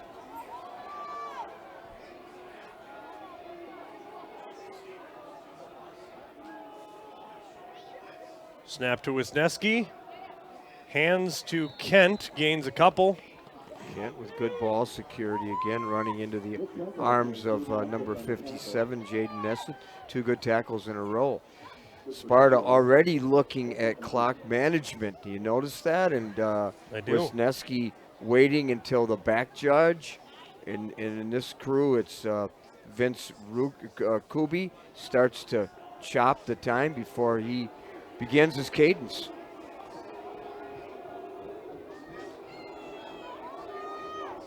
Taking plenty of time off the clock. We're down to 9:52. Wisniewski takes the snap, hands off, and with some running room and an extra second effort, Nick Kent. You know, the story coming into tonight's game was Cole Wisniewski, but I have been extremely impressed with the running of Nick Kent this evening. Well, he had 6 touchdowns coming into this game, but this just reinforces how well the Spartans are coached. Using the clock as we have 9 minutes left and already using the clock. That just tells you something. And we got penalty flags all over the place. We got we have 3 of them that flew. We got at least 2. One official says face mask. I don't know what the other one is. The other one is movement, I think, before the illegal snap. shift. And then I think that's it. Okay. The Spartans are the offenders on that one, and that's going to be big. They went early. They fooled everybody and got to the line of scrimmage before the defense was set, but a little too quick, I guess, huh? You got some other scores for us, Carl? I'm still trying to come up with a few more, but 50 to nothing. 50 to nothing. A big Bangor Scenic Brookwood. Bluff showdown. Woo! Backs him up to 3rd and 7. Wisniewski gives, and faked me out. Yeah, and that's the object of that RPO. Going to be about a yard short. Nick Kent with the run. You talked about Nick Kent. I didn't really study. I didn't see him as a featured player, but well, I missed that, didn't I? 17 carries on the night. He had 27 yards in the first half on only 5 carries. He's got 12 in this second half. A sophomore, as you said. And, oh boy, it's all going to depend on the spot. Well, it appears that he's short from where yeah, it is. Wisniewski is deemed short. Yeah. The official came in and spotted it about a yard short. And that's a big turn of events for the Holmen Vikings. They're still talking about it, and it's official. The white hat says Holmen football. Sparta coach is not happy about that ball placement, but it doesn't matter what they think, right? So life on the Viking sideline. So I know it's football season and it's October and it's cold, but October is also baseball season. And first game of the NLCS tonight, and I do believe in the broadcaster's jinx, so I know I'm not at the game, but there is a certain event that's occurring from the Washington Nationals standpoint over the Cardinals that the pitcher is doing well, I'll just put it that way. Yeah, I'm interested in that too. Isaac Stussel on the boundary side making that tackle.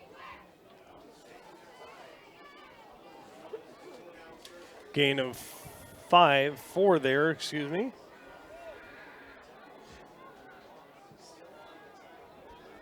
Vikings taking a little too much time, I think, on their relaying their plays in. Got to get going.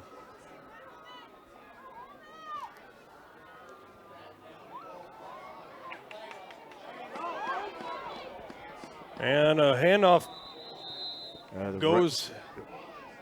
The right tackle or the tight end moved, which will negate that good run and first down.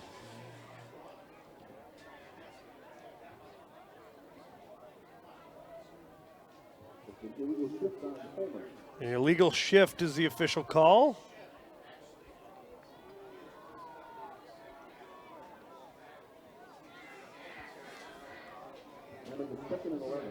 Just under 8 minutes here in the fourth quarter. 2nd and 11.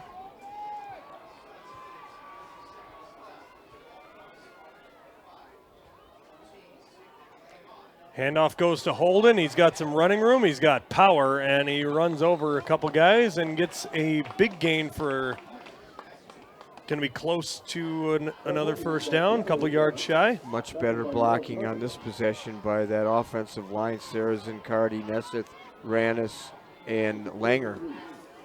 Gain of 8 on the play for Holden. Brings up 3rd and 3.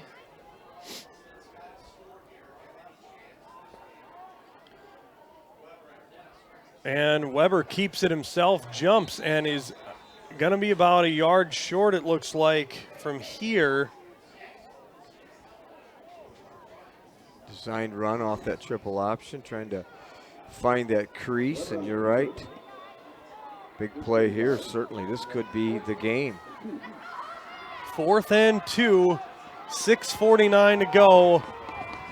Holmen with 2 timeouts. Can't afford to use a timeout here, Carl. Weber, give it to the man who got you here. It's Brett Holden, and he's got enough for the first down. Good play call, too. He's going to the boundary side and getting out of bounds and getting the first down. 5-yard gain for Brett Holden. Another shout out to Gary Zimmerman. Says hi to both you and I, Terry, as well as Jesse. Thanks for watching, Gary. Thanks for everybody watching on our stream. We got another penalty flag as Abraham is strung out to the edge. I think that's on the lead block. I think that's a hold, and that might be on number 44, Brett Holden. We got maybe a combo holding. Looked like Dylan Langier might have been on that one too. An inopportune time to get penalties, as we're now at 6.5 minutes.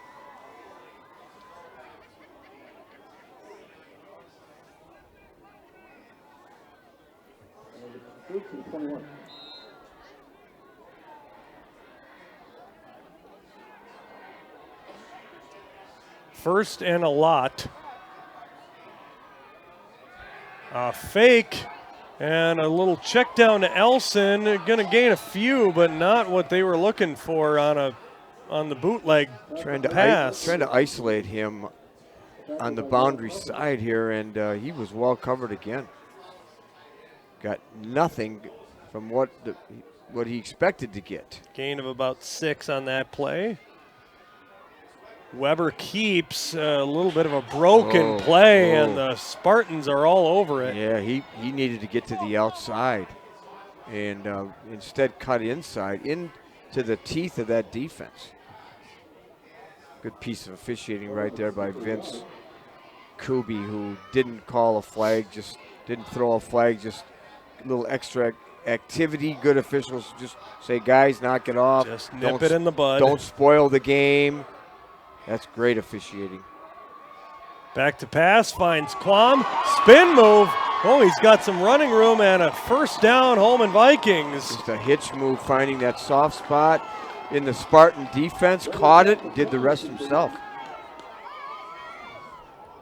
From the 43 down to the 20. Adam Quam making that catch and run. Vikings on the move. Handoff goes to Holden. Brings a couple of tacklers with him. Much tougher running to that second level than he had a week ago. Absolutely. Much more difficult. 4:55 to go. Gain of 5 on that one for Holden. Weber keeps, and he's pushed backwards. Going to gain a couple on that one. Bring up 3rd and short. Gain of 3 on the play, brings up 3rd and 2. Marcus. Sense of urgency continues for the Vikings. Marcus Cox on that tackle. And the pitch goes to Holden. Makes one man miss. Spin move, and he's ridden out of bounds by Wisniewski, but not before it's 1st and goal. 2-3-yard line. Did 2 good things. 1, protected the ball, and 2, got out of bounds. Stopping the clock. 4:19 to go. Again, Holman's got 2 timeouts. Sparta with all 3. Handoff goes to Holden. He's going to get a touchdown. Holmen Vikings. Brett Holden just like into that. The end zone. You said a sense of urgency, and Jaden Nessus, by the way, with a good block on that touchdown run by Holden. And right here, there's no reason not to. There goes the cannon. Good shot of that one. No reason not to go for 2, knowing full well that Spencer Malone is a talented kicker, to be able to potentially tie it with a field goal if they're able to convert the 2-point conversion here. The math says go for 2. Holden with 700 yards coming into this game, on his way to a 100-yard game. Back to pass Weber. He's got plenty of time. He's being chased. Throws across his body. It's juggled and incomplete. Incomplete. So no 2-point conversion there. That was a big play, too. Running for his life, trying to find a little hope. But the Sparta defense has no hope here.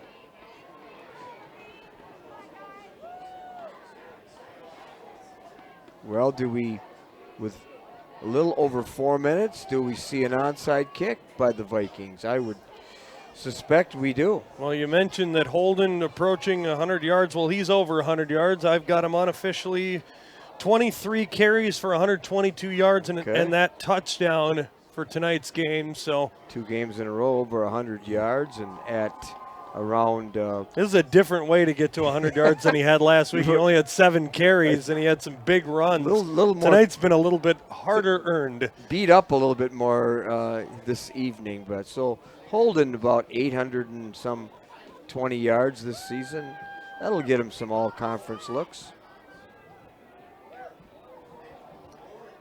25-20 the score.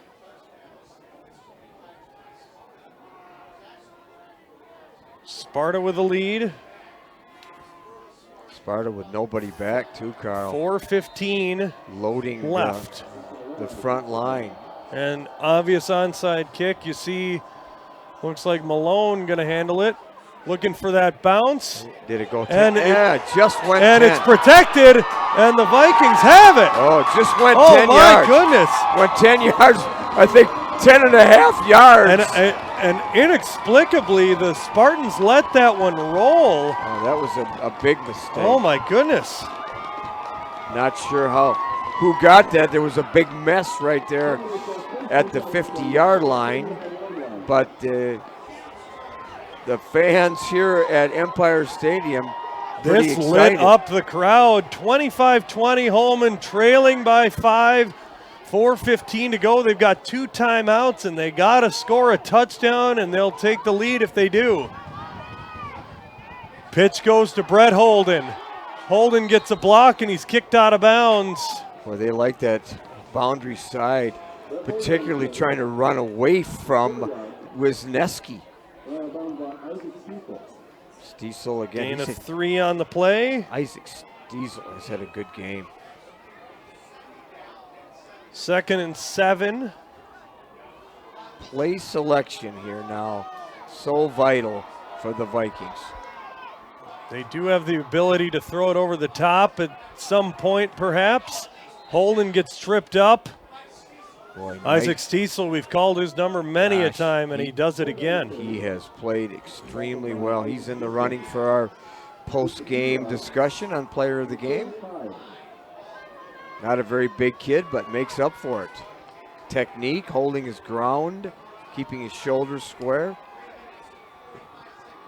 Big third down About play. 3:40 left to go. Abraham in motion and stops. Comes back. Weber making an adjustment at the line of scrimmage. Handoff goes to Navala on the misdirection. Spin move and some more running room, and he's taken down inside the 40-yard line. First down, Holmen Vikings. I said play selection. Great There play it call is. by Travis Kowalski. Twice he tosses to the boundary side to Holden, then comes back with some misdirection. Good blocking again by that offensive line, and a first down. 9-yard gain there for Nathan Navala. 3:08 left, fourth quarter. We got a good one here. Handoff goes to Navala again, and he's got some more running room off the left side. Takes down a couple of Spartans with him. Great blocking, too. Getting into the Sparta secondary. Kevin Richards coming up. He's had a good game, too. Gain of 7 brings up 2nd and 3. Wisniewski now comes to the boundary side, makes a switch, saying, run at me here now. Handoff goes to Holden, and he's taken down immediately. Nowhere to go. God, he gathers a lot of defensive people when he touches the ball. 2:20 left, fourth quarter. 25-20, Spartans in the lead. Vikings driving into Spartan territory, 28-yard line. Stiesel again on the tackle. 3rd and 3. Pitch goes to Holden.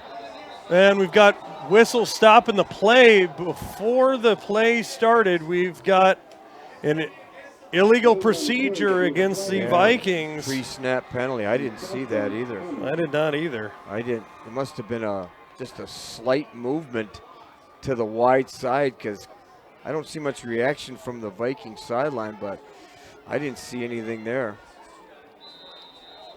Looks like a little bit of a false start from the right tackle was the call. And here we go. 1:57 to go after the penalty. Back to pass, Weber, and broken up. Looking for Adam Quam. Yeah, nice defense and a good no call by the official, too. 4th and 7. Hayden Guns, is that who was it? Yeah, Hayden Yes, Guns. it was. 1:41 to go. Ooh, that was a dangerous play. The Vikings need to convert on this 4th down. Well, 2 timeouts left. I think I'd use one right here. And he does. And he does. And the Spartans will take the timeout. Boy, oh boy, don't go anywhere, folks. Well, we're not going anywhere. Viewers, stick around, because we'll have some post-game thoughts, too. And if you want a copy of tonight's game, go to our website, kqegtv.com. This will be a good one to have in the archives for sure. Next week, we got a couple of good matchups again. Luther at Aquinas and Central at West Salem.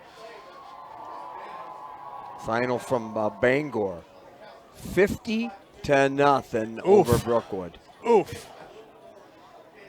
I think that'll be a kind of a teary drive home for the Brookwood people. That's a statement game if I've ever seen one.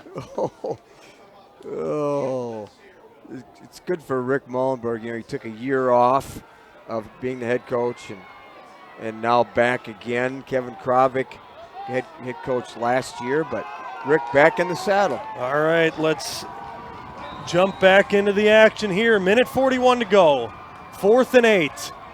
Weber pitches to Holden. They've got blockers and another pitch to Jaden Abraham, and it's a first down. And a legal play, too. A legal play. You don't see that very often. And the Spartans are cheering. What is the call here? If it's a penalty, it's not. They're saying that the spot was short of the first down. It looked like Abraham had plenty of room. Oh my goodness. That seems. Ooh. That is. I thought for sure Abraham had enough. And it's going to be a turnover on downs. Travis Kowalski trying to get an explanation. Oh, he deserves one. And trying to get maybe a measurement or something, but he's got nothing. He deserves to get it.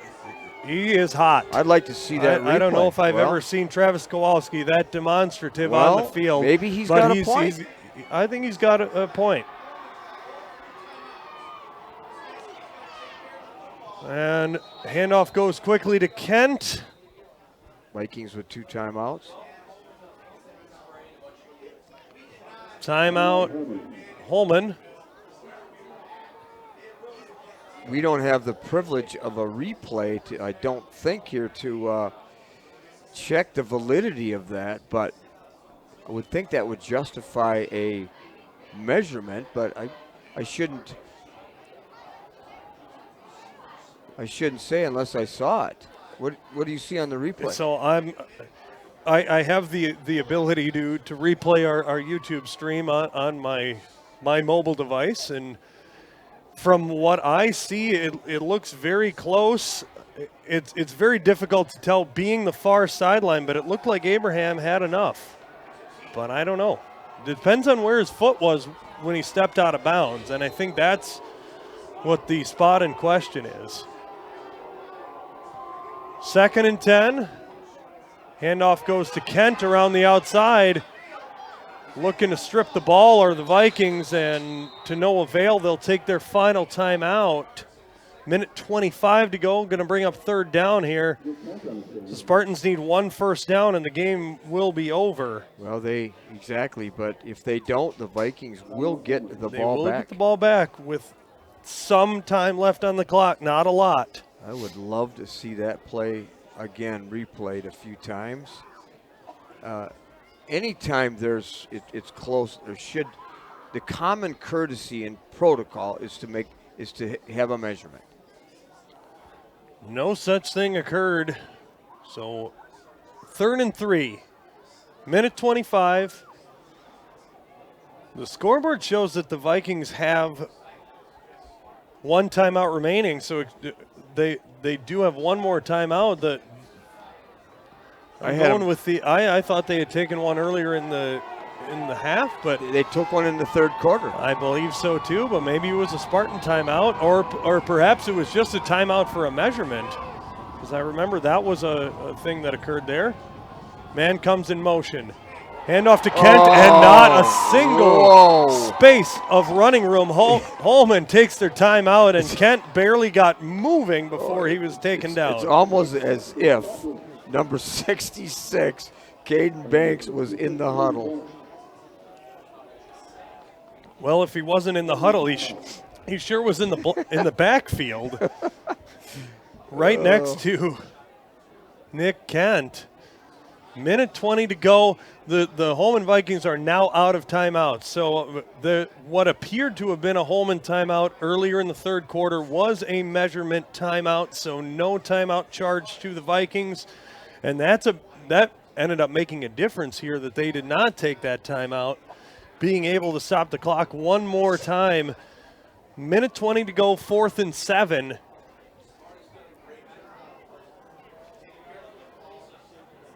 One more opportunity for the Vikings. An exciting minute 20 left, so stay with us. And a little bit of a wrinkle here. Justin Jones, the normal punt returner, not deep. It's Jaden Abraham, the speedster.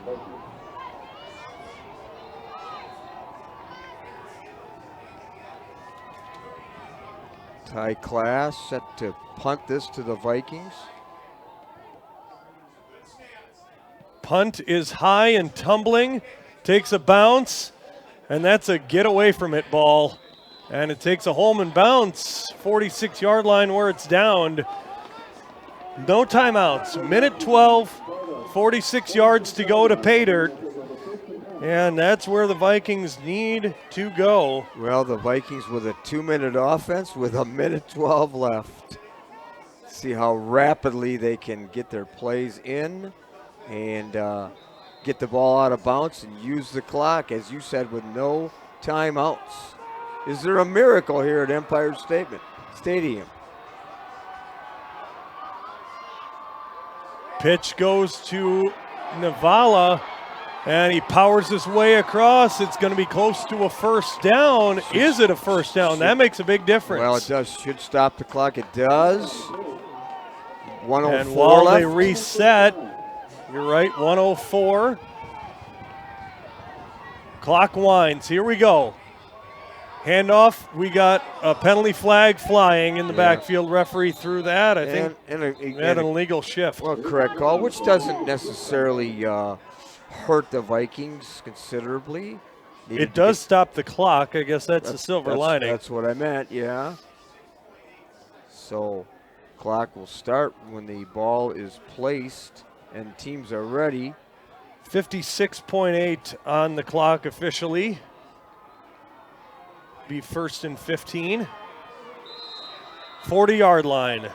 Here we go. Back to pass, finds Quam in and out of the hands. Ooh, boy. Well defended, too, again. Spartans expecting that. Hayden Guns, the principal defender.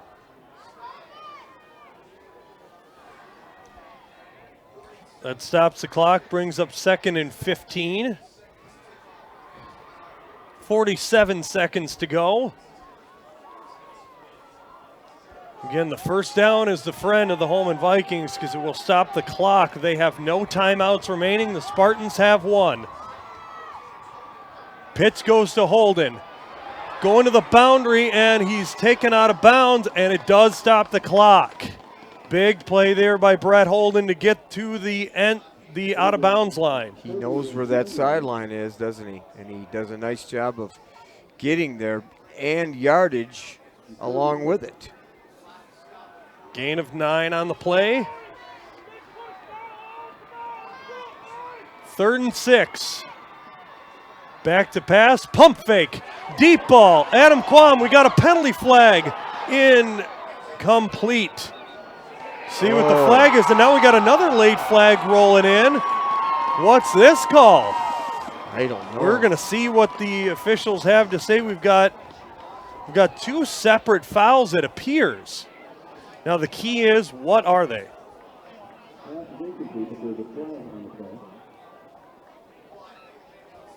I think offsetting again, perhaps.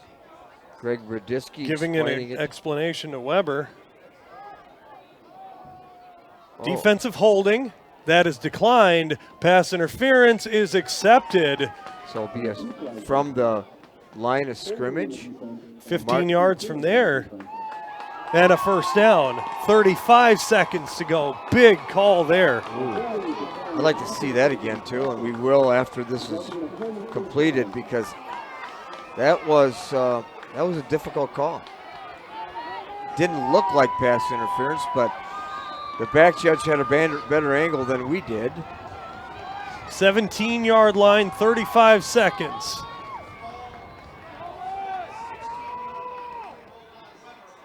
Weber back to pass. We got a whistle. We got a flag. Right tackle moved. Right tackle moved prior to the snap, Carl. Knocks him back 5 yards. That was not marginal. That was obvious. Plenty of time though for the Vikings, huh? Plenty of time. So first and 15. Haven't seen a toss pass yet. So a double toss. A double pitch, yeah. Back to pass, Weber throws it deep, to the back of the end zone. Well defended and incomplete. A jump ball is what it was, and no flag, and it shouldn't have been a flag. Looking for Isaac Elson, couldn't come up with it. Trying to use his size advantage, and well timed by the Spartan defensive backs.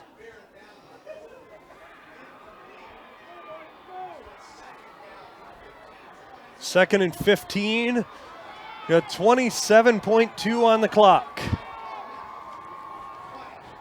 21-yard line. And another whistle. Another pre-snap penalty. I didn't see that one. That I missed. I wouldn't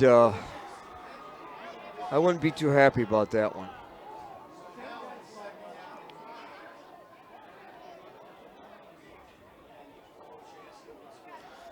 Well, regardless, makes it 2nd and 20. Travis Kowalski very upset, and he may have a reason and justification. We'll see. And some of that frustration may stem back to the turnover on downs on the double pitch. Naturally. 2nd and 20. Justin Jones split wide to the right. Back to pass Weber across the middle. It's in and out of the hands.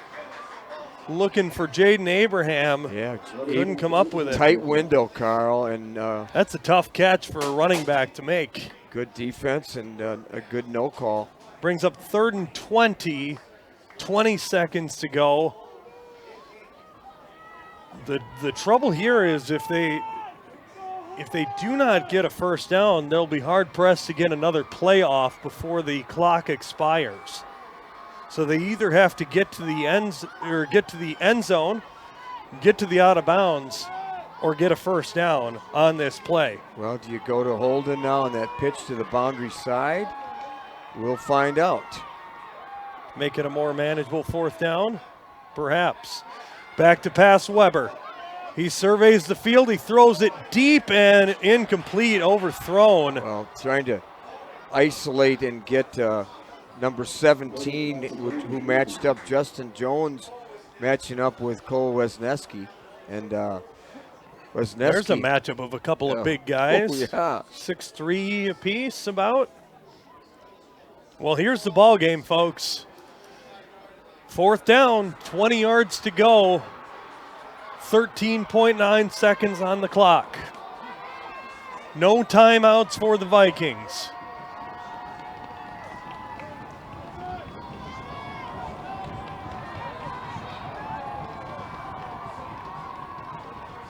Back in the shotgun, and Sparta's going to take their final timeout. Probably a wise decision there by Adam Dow. I was hoping that wouldn't be another penalty. That whistle. Coming from the other side. Otherwise, we might have had a difficult situation getting these guys in stripes off the field.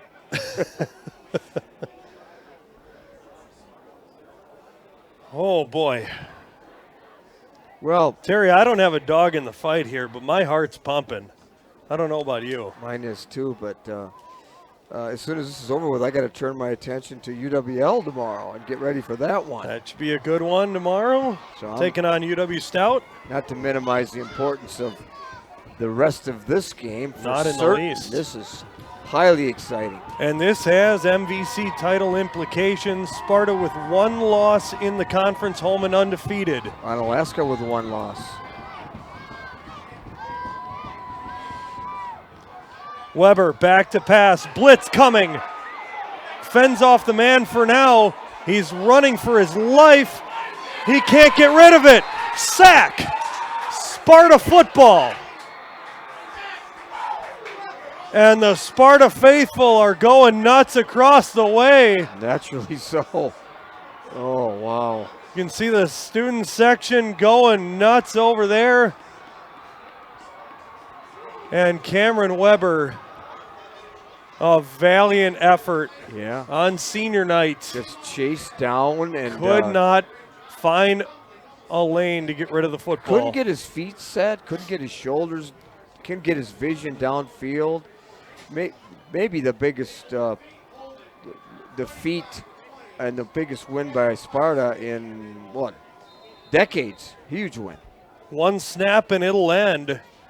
And Wisniewski kneels it down, and that's the ball game, folks. My goodness, the Sparta Spartans pull off the victory here, holding off the Holmen Vikings 25-20.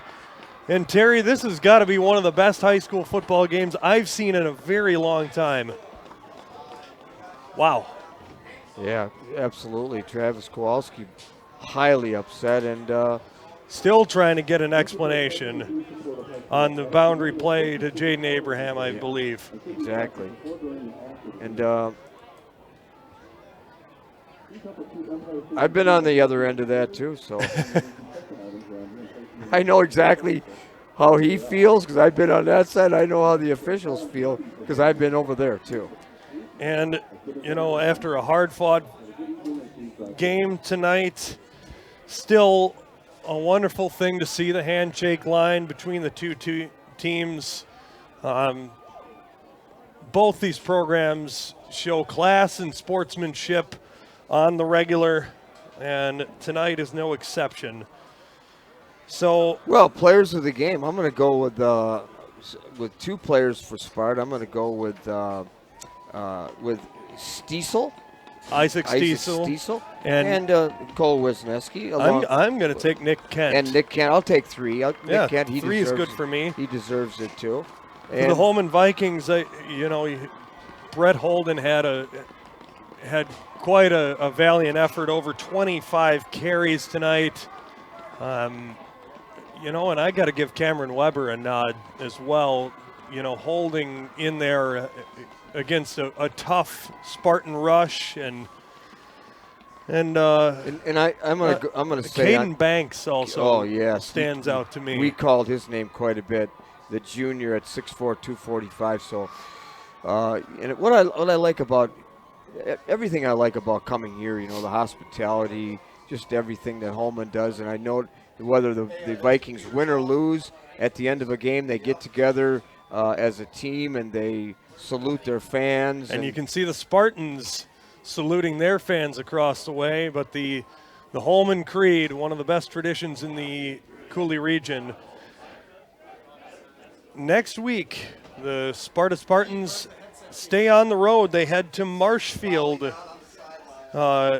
next week, Friday night, and the Holmen Vikings with conference implications in Onalaska next week. That should be a packed house. Wow, will that ever be special? At Onalaska High School. And we had an early score that Onalaska was all over Central in the first half. So one could presume that they came across victorious on that one.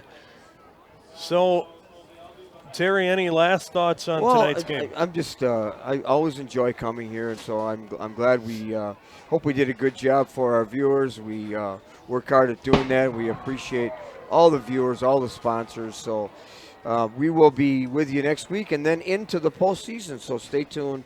And I always put that on my Facebook where we're going with our broadcast. So check that out, or KQEG's website has it posted also. All right, for my partner Terry Erickson, for Jesse Von Ruden on our camera tonight, I'm Carl Greenfield. I want to thank you for watching the KQEG TV High School Game of the Week. Sparta Spartans 25, the Holmen Vikings 20. Good night, everybody. You've been watching the KQEG TV High School Game of the Week. Tonight's game featured the Sparta Spartans and the Holmen Vikings. The KQEG TV High School Game of the Week is made possible by our sponsors, like Schneider Heating and Air Conditioning. Your comfort is their business on Southwest 2nd Avenue in Onalaska. Schumacher Kish Funeral and Cremation Services in La Crosse, La Crescent, and Onalaska. Boyer's Furniture, quality furniture at affordable prices on South Avenue, La Crosse. The University of Wisconsin-La Crosse. Surround yourself with distinction. Surround yourself with UWL. Pizza Corral. Round up the family. Ahead for Pizza Corral in Holmen. Interior Design. Flooring for your home or office at Interior Design in Holmen. Citizen State Bank. A banking experience like no other with locations in La Crosse and Onalaska. John's Omni Auto. Your tire headquarters in Onalaska. And by Premier Spine Health and Injury on Main Street in Holmen. Thanks for watching high school football on KQEG TV and KQEGTV.com.